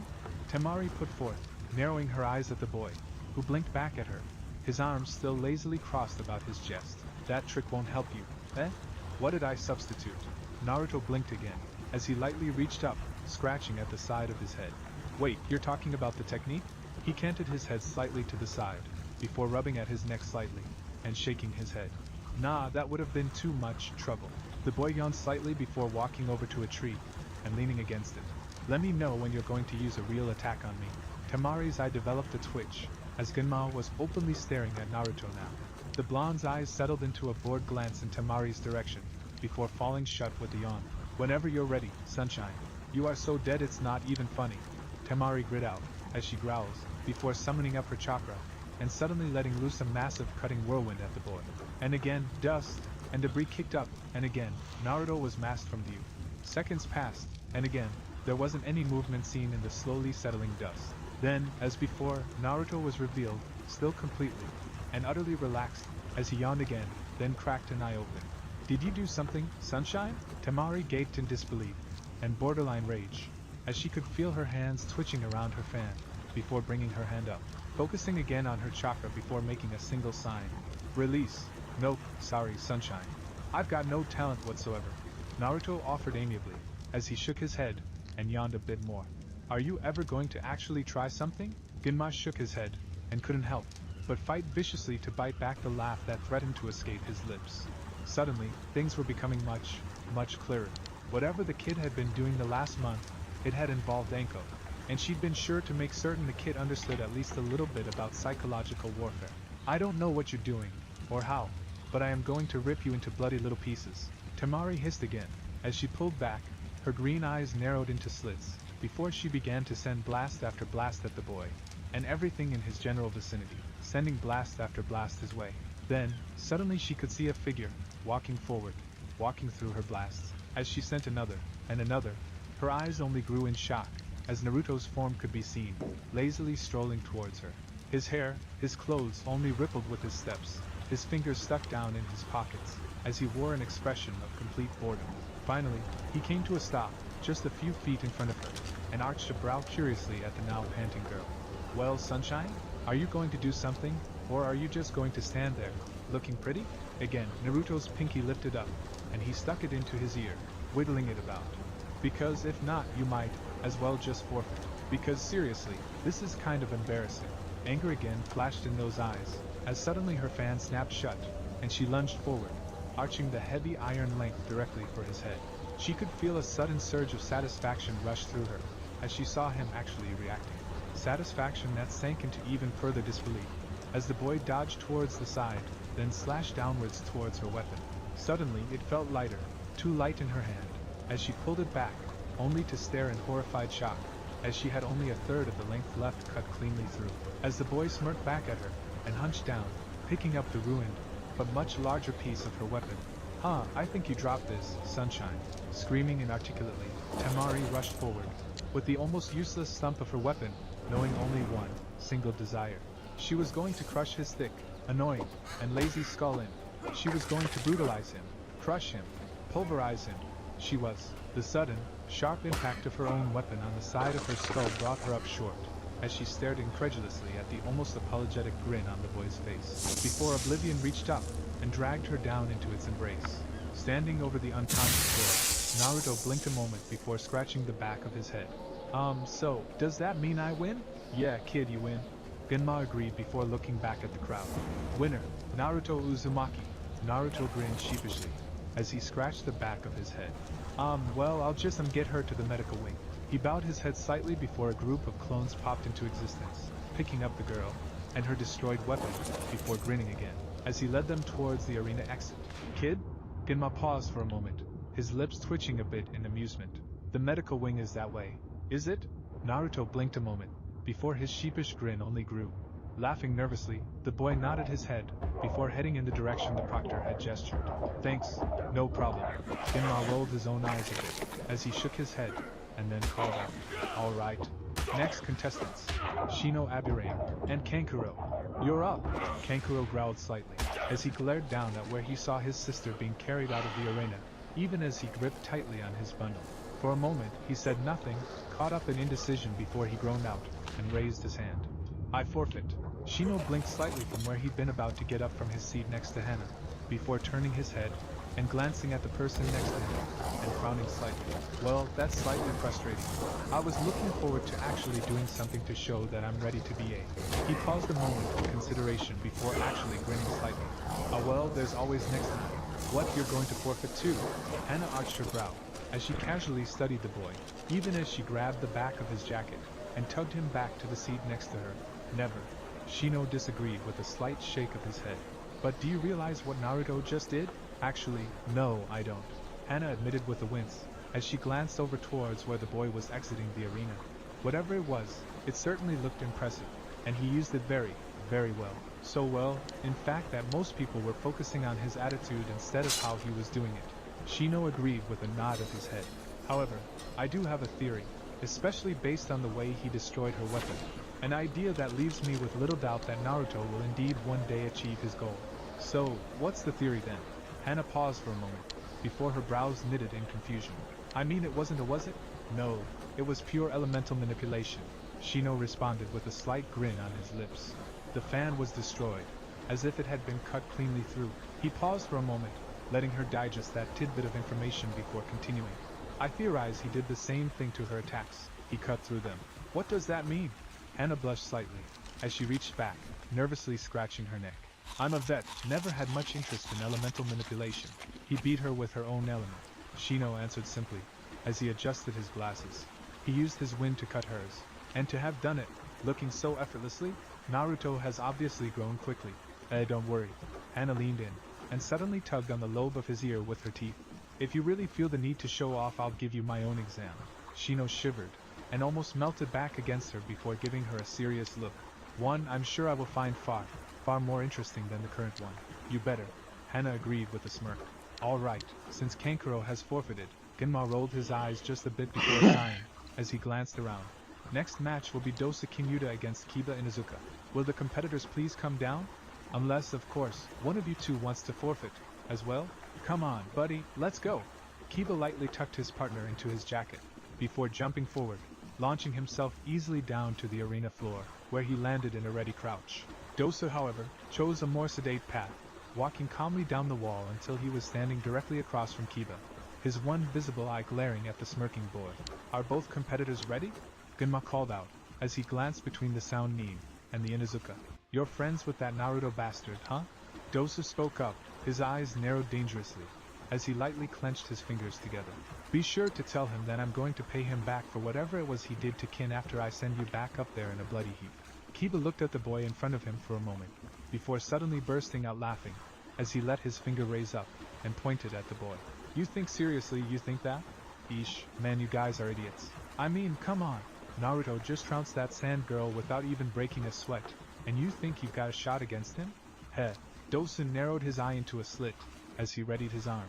Never mind, I'll tell the little bastard myself after I kill you. You know, I'm really getting sick of people underestimating me, and Akamaru, Kiba noted, as all traces of humor suddenly melted off his face, the smile on his lips turning suddenly into feral anticipation. I'm gonna enjoy rubbing your face in it. Right, at least that Naruto kid did his pre-match mind games prior to actually getting down here. Genma rolled his eyes just a bit before twisting the needle in his mouth. Alright, so you two got your little kitty trash talk out of the way so we can get this started? Doso scoffed loudly, and glared at the man while Kiba let loose a quiet growl. Shaking his head, and fighting off the urge to laugh at them, Genma nodded his head. Right then, the match began. Immediately the Sound Nin rushed forward, his melody arm striking out, as he threw a punch towards Kiba, who immediately launched into a piercing Fang attack, throwing Dosu backwards towards the arena wall before sliding into position, fingers curled back like claws, as he crouched firmly without even the slightest bit of sway. Dosu rolled his way back onto his feet, as his single eye narrowed dangerously towards the boy. How? What, you think you're the first ninja to use sound as a weapon? Kiba snorted back at the visibly slashed up Dosu. Especially against those of us that use enhanced senses? That trick won't work on us. Immediately the Inuzuka launched another of his piercing Fang attacks. Dosu narrowed his eyes once more, as he suddenly struck down into the earth, as the ground suddenly exploded into a wave of shrapnel that knocked his opponent out of his attack. If you think that's the extent of my melody arm, you're sadly mistaken. Damn it. Kiba growled slowly under his breath, before immediately he switched tactics, launching careful sets of kunai and shuriken to probe his foe's defense. Heh, is that the best you've got? Dosu sneered back at the boy, as he alternated between dodging and deflecting the projectiles with the weapon attached to his arm, trying to get in a lucky shot? How pathetic. Nothing pathetic about testing an asshole's defenses. Kiba shot back, his eyes narrowed into slits, as he gave another, lower growl. What, getting angry already? Ha! The sneer on the bandaged boy's face grew triumphant. I knew you Leaf Genin were pathetic. You know, maybe you should have paid less attention to what I was doing, and more to what my partner was. Kiba grinned fairly, as he suddenly shouted out, Now, Akamaru. Alarmed Dosu immediately lifted his arm, and swirled around, his eye locking onto the small dog launching himself through the air, quickly estimating where the leap would take it, as his gaze focused on the beast's mouth and jaws. Ha! You expect me to ARGGGG. So focused was the boy on the more obvious threats, that he missed the sudden stream of yellow liquid that burst forth from his belly, and blasted into Dog's eye. Kiba immediately sprung forward, growling again, as he latched onto the melody arm, even as he kicked hard into Dog's side, trying to rip the weapon off of the boy's arm. When that failed, Kiba swore before he slammed the kunai down into the opponent's elbow, and sprang away. His eyes narrowed into slits, as he watched Dosu let loose another scream of pain, before the boy's voice filled the air. I'll kill you! Immediately rushing towards the sound of Kiba's landing, Dosu ran head-on into a third piercing thong. The attack hit the raging Nin head-on, before blasting him backwards hard into the arena wall where he slumped down, unconscious. Grinning, Kiba threw up his thumb towards the stands before turning to the proctor. So, gonna call it? Heh, fine. Winner, Kiba Inuzuka. Genma chuckled just a bit, and shook his head. Next up, Niji Hyuga vs. Gaara of the Desert. There was a palpable silence that fell over the crowd, as the two stoic figures made their way down into the arena. While Niji performed a graceful, silent leap down onto the floor, Gaara simply turned, and strode the longer route through the hallways. It was several minutes later when he appeared, a slight twitch of a grin on his lips, even, as he kept his arms crossed about his chest. If Niji had been bothered by the weight, the Hyuga let none of it show across his cold features, as he lightly slid into a ready stance. I see that we will soon know what fate has decided for us on this day. Fate? Gaara paused, as if tasting over the word, as he lightly tilted his head to the side. Interesting. Does this fate prove your existence? It is what binds us all, and cages us, Niji countered, as he stood ready. Just as I am condemned to a life, as a slave, while a weaker member of my clan walks in the sunlight. Gaara seemed to consider this, his blank jade eyes blinking slightly for a moment, before simply nodding his head. So, you're strong then? I am the strongest of Konoha's genin. Niji responded simply, as he stood there, straight and proud. Good. A slow, dark grin began to bubble up across Gaara's face, as he canted his head back. Mother is upset with me for feeding her the weak, nasty blood earlier. Come, let's see your strength come, and wash the taste clean with your strong blood. As I seem to need to reiterate this, Genma spoke up, glancing between the two. If I declare a match over, it is over. Understood? Niji simply nodded his head in acceptance while Gaara nodded his head almost imperceptibly, causing Genma to sigh. Fine. Match, begin. In a flash, Niji blurred forward, flashing through speeds reminiscent of teammate, as he flashed forward, his palms flashing through the sand before it could fully form to land a strike against Gaara's shoulder, before he blasted back, and away just as Gaara let out a sudden scream of pain. Standing coldly before the other boy, Niji held up his hands, as he spoke coldly. You will find that I am a far greater threat than my teammate. Your sand armor may prevent me from seeing your chakra system, but it still can't protect you from chakra that strikes through it. Be pain. Gaara paused for a moment, staring in disbelief at the wide-eyed boy, before slowly leaning back, and laughing, as he suddenly sent waves of sand blasting towards Niji. Good. Show me your strength. Prove my existence. Niji flowed around the strikes, his body twisting, flowing around the streaming lashes of sand, as he began to strike, again, and again upon Gaara's body, laying only a single blow at a time often, as he'd immediately have to jump back to avoid the ever-quickening sand. In only a few moments, Niji was panting from exertion, as he watched Gaara laughing even more, as suddenly his sand began to form into various shapes, his sand armor manipulating his body into action. Another flash forward, only this time, Niji was so focused on his target, he'd missed the thin bar of sand that had formed just at the height of his ankle. In an instant, he was falling, crashing to the earth, as the sand coiled about his ankle like a snake. Niji's hand slashed down, blasting away the sand with a burst of chakra, but it had done its job. Those precious moments he'd taken to free himself had been all the sand had needed. In an instant, Gaara had sent it wrapping about Niji's leg, and with a sudden, audible crack, the leg was snapped under the pressure, as more and more sand began to stream around Niji's body. Biting back a scream, Niji shifted, struggling, as he tried, desperately to release a surge of chakra from every point of his chakra system at once. Trying desperately to make some use of the Kaiten technique he's forgotten attempting to master in favor of the speed to actually strike the monster he would be facing. For a moment, he succeeded, blasting the sand off him, and revealing the bloody white bone jutting out of his leg, as he tried to jump back, and away with his still good foot. No more running now. Gaara was almost laughing again, as he brought his hand up, a sudden hand forming out of the sand, before blasting into Niji. It picked up him, carrying him with it until it slammed back into the wall. Then, the boy bit back a strangled scream, as he felt it begin to squeeze slowly. Now feed mother with your delicious strength. That's enough. Winner, Gaara. Genma spoke up, as he appeared between the two. Let him go. Mother wants to thank you for helping prove my existence. Gaara spoke up, seemingly ignoring the examiner, as he focused on packing more and more sand around his victim. Gaara, this is your last warning. Genma's voice suddenly went cold, as his eyes grew flinty and hard. If you do not release him, you will be disqualified, and I will end your existence here, and now. Gaara turned his attention onto the proctor, his eyes burning with bloodlust, as he let off a slow dark growl. What did you say? His eyes narrowed into slits. Genma immediately flashed through a series of hand signs before slamming his fist down on the ground, causing a suddenly corresponding fist of stone to explode upwards out of the ground beneath Gaara, impacting solidly onto the red-headed boy's chin, snapping his head back in a daze, as his concentration faltered. If I have to, I will call down a number of others, and we will send you here, and now either let go of him, and wait for your next match, or die. What will it be? Gaara paused for a moment, visibly dazed that the man had actually been able to strike him. Why do you defend him then? He's not your student. Because my job is to keep back on needless fatalities. You already won. Now I told you the choices you have. Which will it be? Fine. Gaara snarled, pulling back his sand, as he stalked across the arena, flooding it with pure, unadulterated bloodlust, as he took a moment, moving back and forth, almost like a caged animal, as he began to slowly calm down. Sighing softly, Genma signaled the medics to remove the kid from the arena. We'll take a short break, before the next match between Gaara and Sasuke Uchiha would begin. It was some minutes later that the swirling storm of leaves appeared with Kakashi and Sasuke, before the final battle of the exams began, just before everything descended into the chaos of invasion. Only the sand and sound troops found that the leaf was far, far from being caught unaware by their attack. As Kankuro began to escape with his debilitated brother, a freshly awakened Naruto was given his orders by Kakashi to stop Gaara from unleashing devastation on the leaf. Damn it, Sasuke!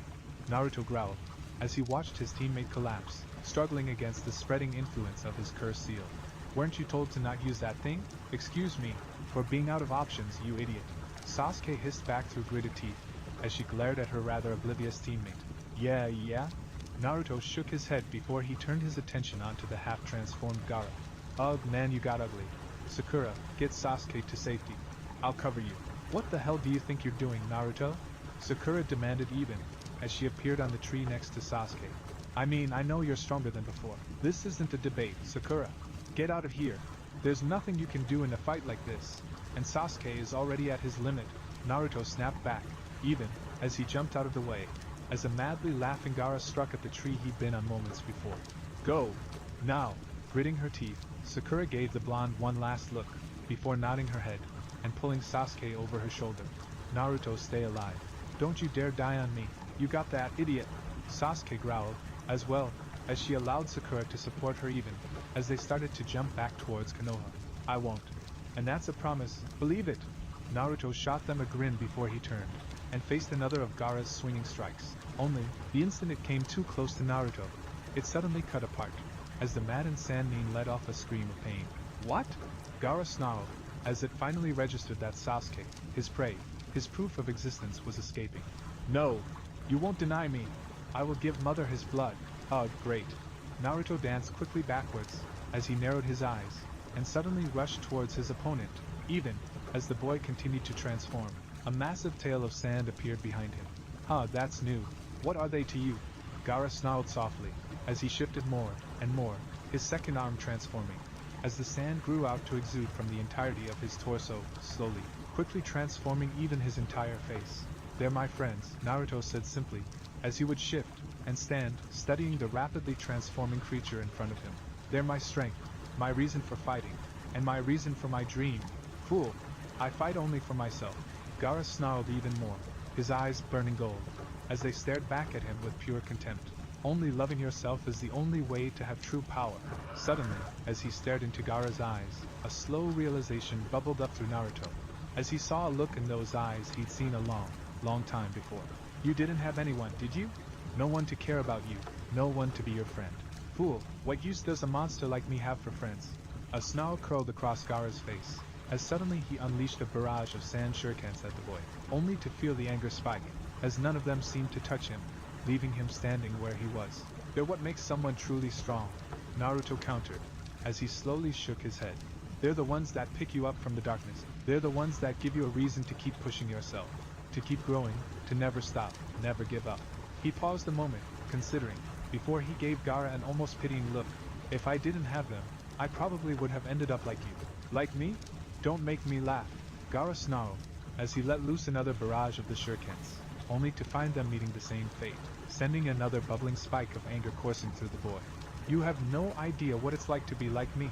For a moment, Naruto said nothing, merely staring back at Gaara with a look of pity that made the boy suddenly boil with even more rage, before closing his eyes for a moment, before a wave of bloodlust and violence burst into the air, as a cloak of bloody red chakra bubbled forth around him. Nails grew into claws, as the thin marks on Naruto's cheeks grew, turning into thick jagged collections of lines, as the tip of a fawn fell over his lower lip. Then, his eyes opened once more, and Gaara could feel the sudden pulse of actual fear echoing through the creature that inhabited him. What are you? Gaara took a step back, some of his sand almost seeming to shrink back from the simple presence of the chakra pouring off the boy. I told you, I'm like you. I'm what you could have been, with friends, and people caring about you. Naruto looked into the sand creature's eyes. And then, the chakra was cast aside, pushed back down into the confines of its seal, as Naruto shook his head, and looked at the almost awed Gaara. But I told you, I'd show you the strength that comes from my friends, right? Fool, giving up that kind of power? Gaara snarled, his eyes burning with fury, as he suddenly launched himself at the boy, mouths forming all over his body. sucking in massive breaths of air, until he was suddenly point blank at the boy who kept his hands curled into claws at his sides, before suddenly unleashing a massive blast of sand, and went point blank at the unyielding boy. A moment later, two fingers could be seen standing motionless on the massive tree branch, before suddenly both of Gaara's sand arms fell down, severed from his body, with a massive gash running down the entire length of his body, with Naruto's head slammed forward into Gaara's own. As their eyes bore into one another, Naruto grinned back at the demonic visage. I told you I only need the power I get from the desire to protect my friends. Immediately he kicked at the creature's torso, sending Gaara toppling towards the ground. Immediately the arms melted into sand, before they followed after the sand knee. An instant later, Gaara stared up at Naruto in sheer disbelief, even as he healed the damage up once more. The longer this continued, the more damage he had to heal, the weaker he could feel himself growing. Every time, it was a little bit harder to repair the damage. No, he couldn't let that happen. He wouldn't allow his existence to be snuffed out. With a sudden roar, power surged through sand creatures, and in a flash, suddenly, a fully covered tanuki of sand loomed over the forest with a massive roar of power. Oh joy! Wonderful Naruto shook his head, and glared up at the creature even, as he could see the streams of sand headed towards him. Fine, you want to play it that way? We'll play it that way. Naruto bit into his thumb, before his fingers flashed through the appropriate hand signs, and he could feel the chakra welling up inside of him, before a flash of power erupted, and suddenly he again stood atop Gamabunta. What? You again? The massive toad let his eyes flick from the demonic tanuki up to the boy sitting atop his head. Hey again, boss. How's it going? Naruto scratched the back of his head nervously before glancing at Gaara. Look, I know we haven't gone drinking yet. Damn straight, the gigantic toad agreed, as it shifted its pipe about in its mouth. And I refuse to work with an underling who hasn't. So what the hell do you think you're doing? Because I need your help. Naruto shot back with a growl. Konoha's being invaded, and this guy is one of them. If I don't stop him here, he'll go back and start attacking my friends. I can't let that happen. What do I care about in your little village? The toad boss countered sourly even, as he could feel the twisting in his gut the words evoked. They say that the fourth rode atop a massive toad on his final battle, Naruto answered simply, as he glared at the sand tanuki in front of them. Who fought with him against the Nine Tails long enough to allow him to seal it in me? That was you, wasn't it? You were there when he gave his life for Konoha. Gamabunta remained silent, as he gripped more tightly on his pipe, taking a deep, steadying breath, before waiting for the boy to continue. So I'm asking you to fight for what he would have wanted, to protect the people that meant everything to him. Naruto spoke up solemnly, as he glared at the creature in front of him. This once, please, boss, lend me your strength so I can make you proud. Again, the boss of the toads took a deep inhale on his pipe, before a slight smile curled on his lips. He already is, kid, that much I'm certain of. Come on, I'll show you the ways of our family. We'll show this bum what it means to mess with us. With a wild grin on his lips, Naruto let out a cheer of triumph, as the two leaped into battle. What? Temari slowly opened her eyes, groggily to find herself facing the sitting form of a masked girl, dressed in a variety of grays with a collar with a leaf insignia engraved on it wrapped about her throat, calmly cleaning her nails with a, "Oh, you're finally awake then?" Kim noted with a casually bored tone, as she lightly studied the blonde girl in front of her. "I was wondering how long you were going to be out, Sleeping Beauty." What the hell? Temari frowned a moment before she suddenly recognized the tension in her limbs, as she attempted to move, and found herself bound down to the bed. "Why the feck am I tied up? You are a member of an invading force, remember?" That same casually bored tone was given, as the girl slightly arched a brow just a bit. "Did you expect to wake up in the luxury suite?" Temari instantly froze, her face paling dramatically, as sudden realization hit her. They knew. The invasion had begun. Or worse, it was already over by now. What happened? Kim tilted her head slightly to the side. "After you lost your match, you were taken here. We had you tied up already, but that was mainly because Konoha's known about the invasion for a month now." At the gaping look on the girl's face, Kim shrugged slightly. "Long story short, the invasion is over now. Both Kages are apparently dead.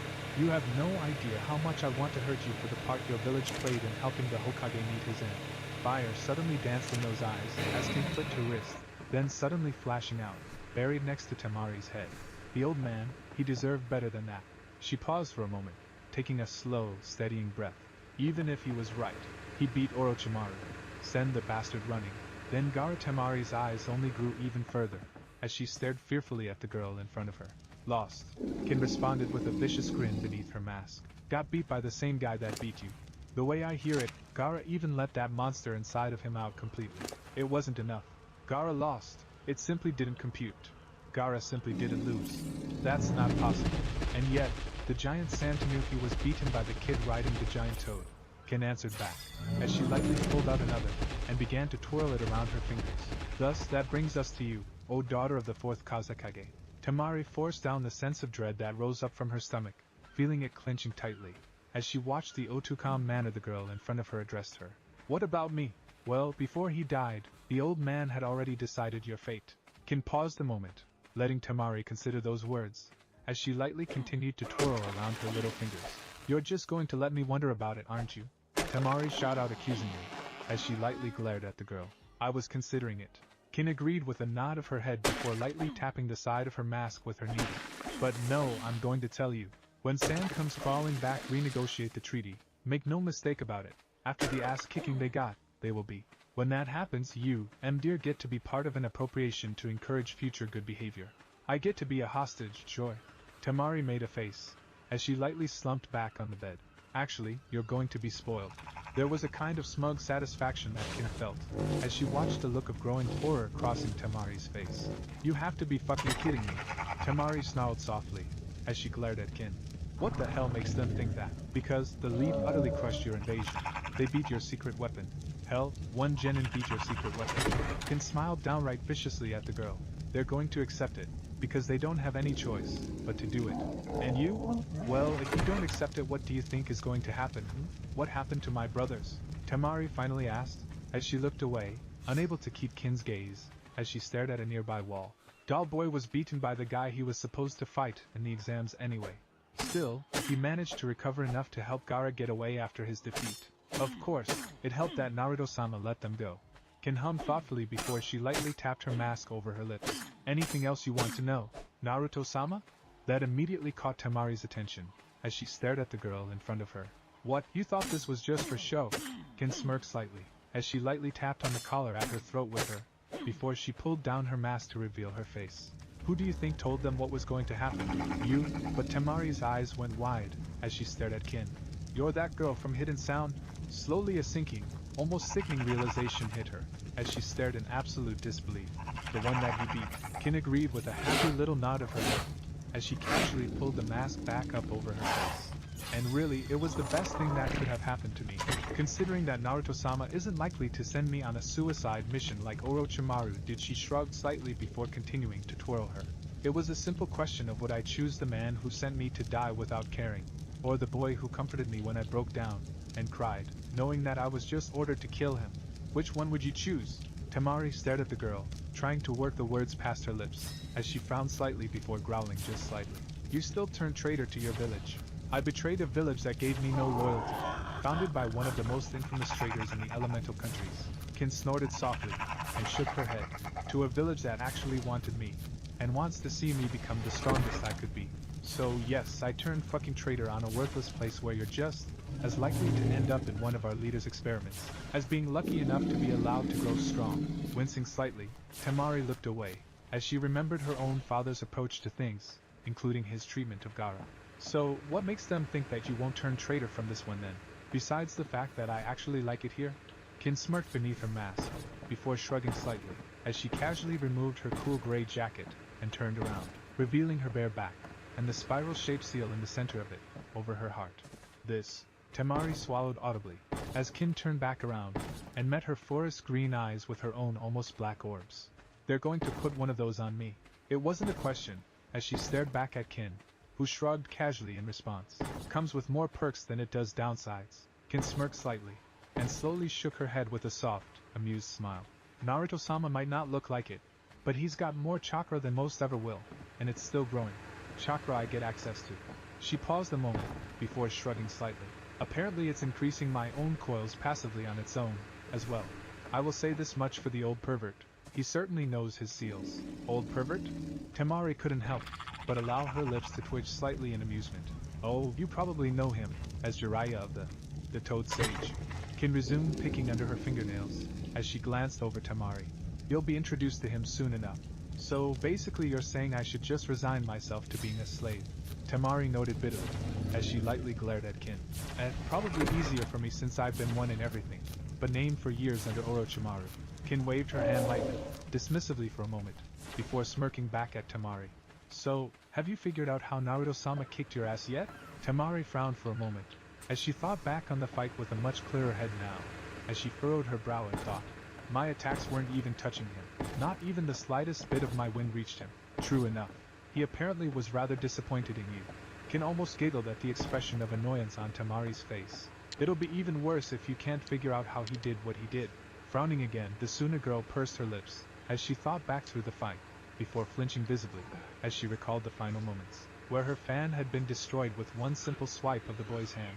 The frown only grew, as she focused on that, on the utterly clean, impossibly clean cut that had gone through the steel lengths of both sides of her fan. Then she remembered the way his hands had been curled into claws, and her face paled again.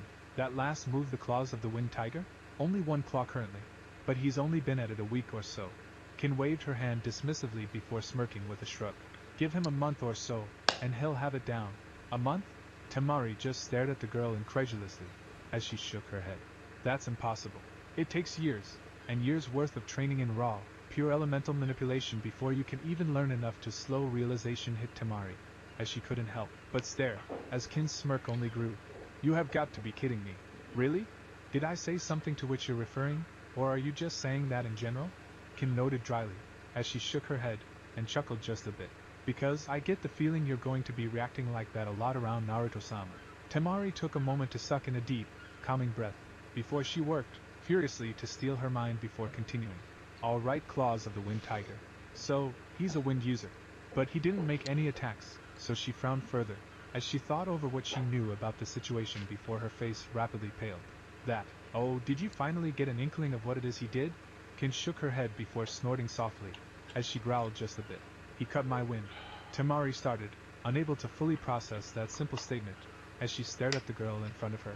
No one in Suna could do that.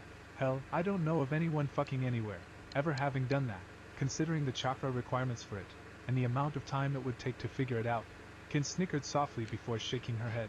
It's just the most basic of wind elemental manipulation. 2 projections of wind chakra, grinding on each other until they're a razor-sharp edge. After that, any attack just follows the path of least resistance, and flows right around him. Temari finished, as she slumped back, and banged her head back against the head of the bed. With him looking like he's doing it so easily, just to piss me off. It worked after all. Kin shot back, and rolled her eyes slightly, as she settled down in a chair again. You were set up, and you fell for it, hook, line, and sinker, like a sucker. Temari glared back at the girl, as her eyes narrowed into forest green slits.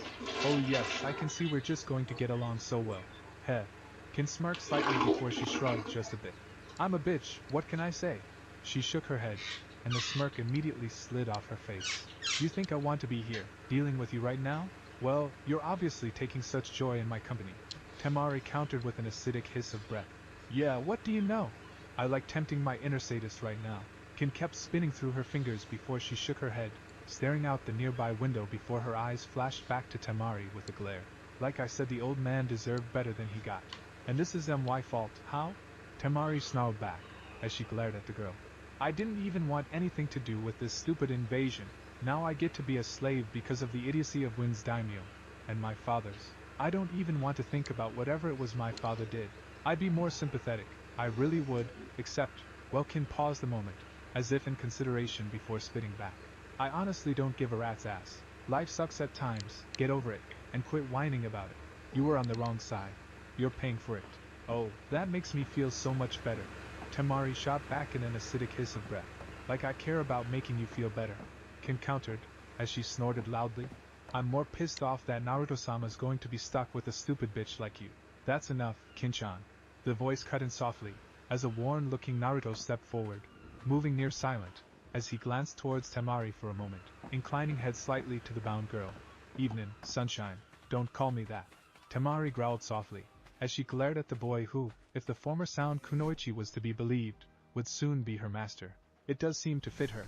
Another voice chimed in, as Jiraiya appeared behind Naruto, his own face displaying a worn tiredness, as he glanced over the girl, even, as he tried to force a smile on his lips. Alright, I'm going to guess by the looks that the little bitch here has filled you in on things, The silent glare he received back merely made the man snort softly in amusement.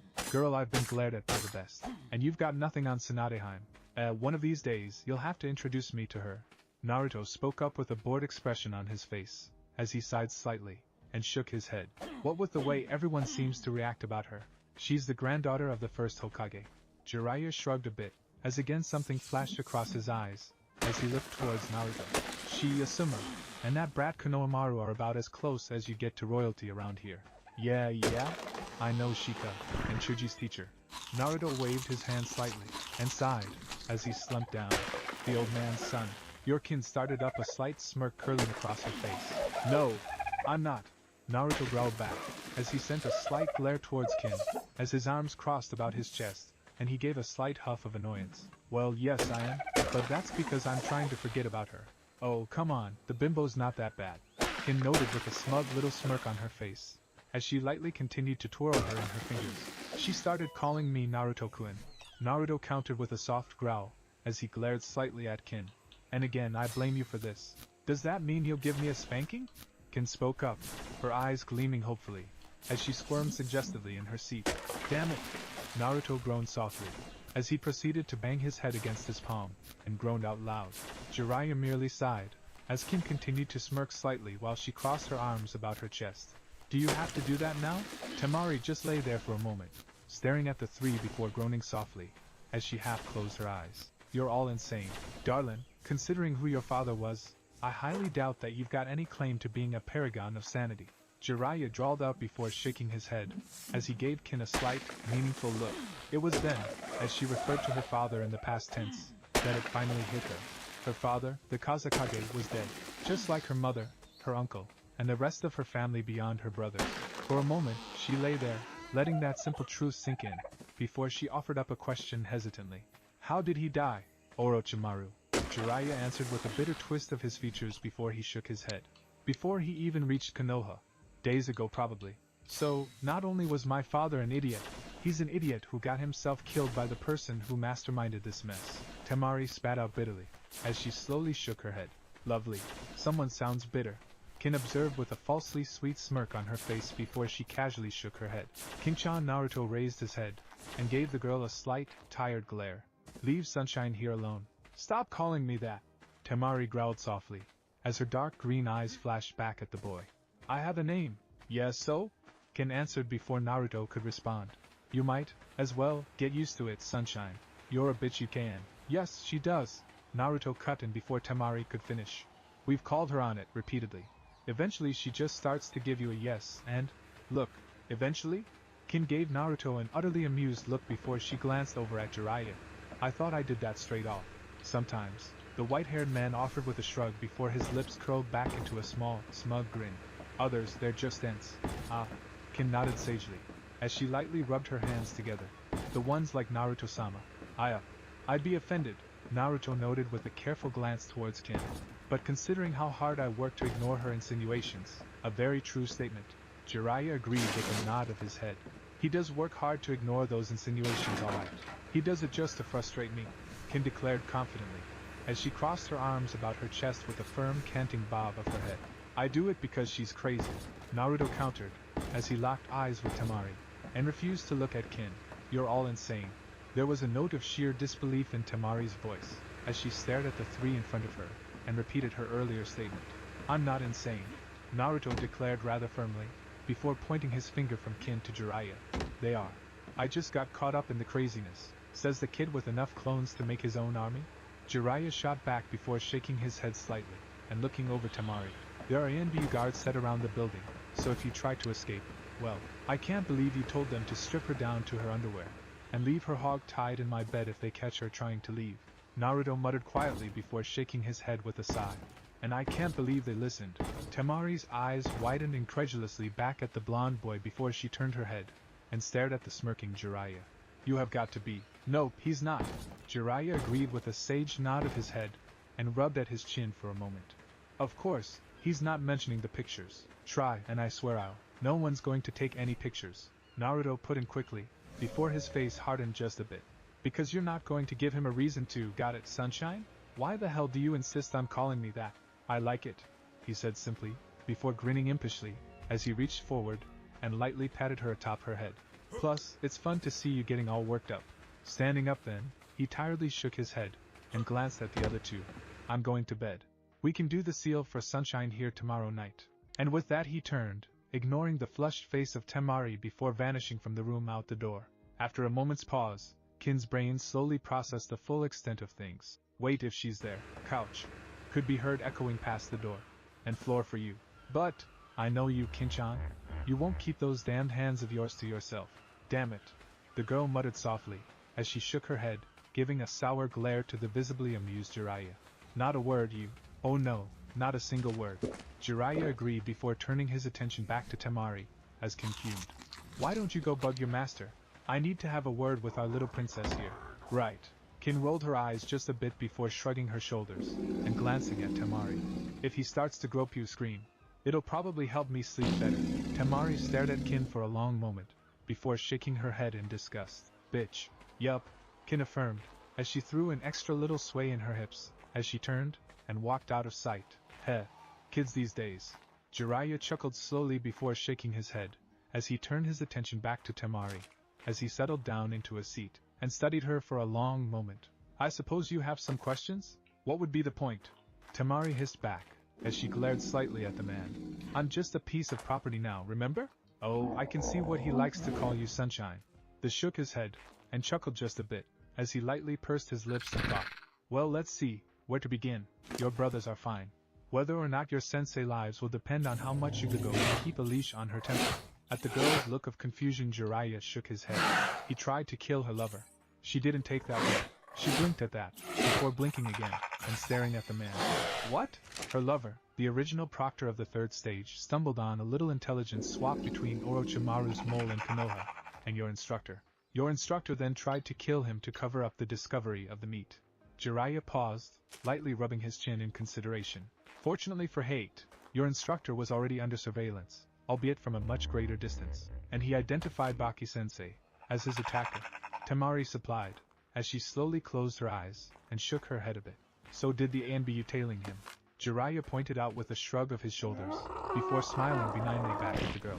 You can always try to talk Yugago out of insisting on any irreparable harm. She'll probably show up to escort the brat to Sensei's funeral. How can you be so damned calm about this? Temari growled softly, as she glared up at the man. Everything that happened, hell, your teacher just died.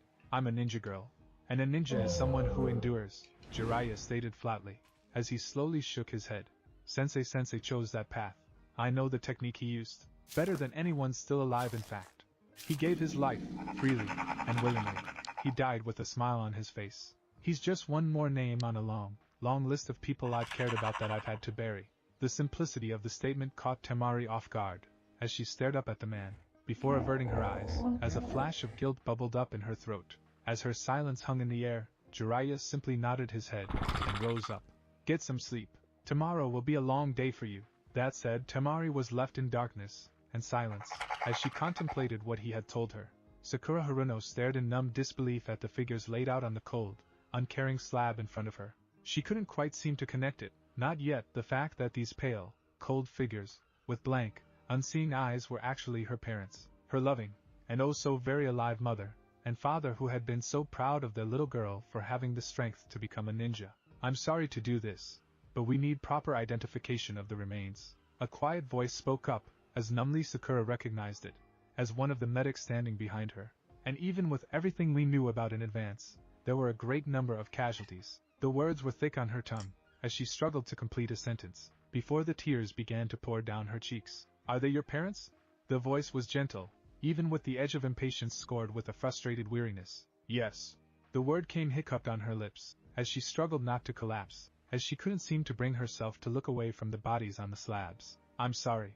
It was a numb condolence. A clinical part of her mind noted it was probably due to the fact that this was far from the first, and probably far from the last that the medic would have to go through that day. Do you have anyone else that can take care of the funeral arrangements? My aunt, if she's still alive. Sakura murmured numbly before slowly shaking her head, reaching out towards her mother's cold body before jerking her hand back before she could touch the cold skin. I'll have someone contact her, the medic stated quite politely, with a canting nod of the head before quietly gesturing towards the door. I really don't want to sound rude, but you have other people to see about identifying the bodies, Sakura mumbled quietly, as she shuffled forward, eyes still half glazed. Yes, the medic said with a quiet firmness, as a hand was laid on Sakura's shoulder, and a light pressure moved her away from the bodies, and towards the door. Again, I'm sorry for your loss. Thank you? It was half whispered, as it left her lips, but she moved steadily forward, feet brushing across the cool stone floors, as she seemed to wander back out of the hospital without any real destination in mind. Sakura? The voice was vaguely familiar, but she didn't quite recognize it, as she turned her head, and saw a vaguely familiar blur topped with silvery hair. What are you doing here? Numbly, helplessly she turned, and gestured towards the morgue before looking back at Blur, as the tears began to flow down her cheeks in a silvery stream of tears. As she fought back the urge to collapse, crumpled to her knees, Kakashi froze a moment, as he stared down at the girl, as unbidden memories of his own childhood flashed across his mind, before he reached down, and gently placed his hand on the girl's shoulder, as he crouched down. What happened, Sakura? The invasion there, their home. Their words were thick, as they left her lips, as she struggled to look into her teacher's face. Some sound came across them, and they were civilians. A whimper left her lips, as she broke into a series of pulsing sobs, as she buried her face into Kakashi's vest. For a moment, he crouched there, frozen in surprise by her action, before gently he reached up, enfolding her in his arms with far less awkwardness than he would have thought, and gently rubbed against her back. I'm sorry, Sakura.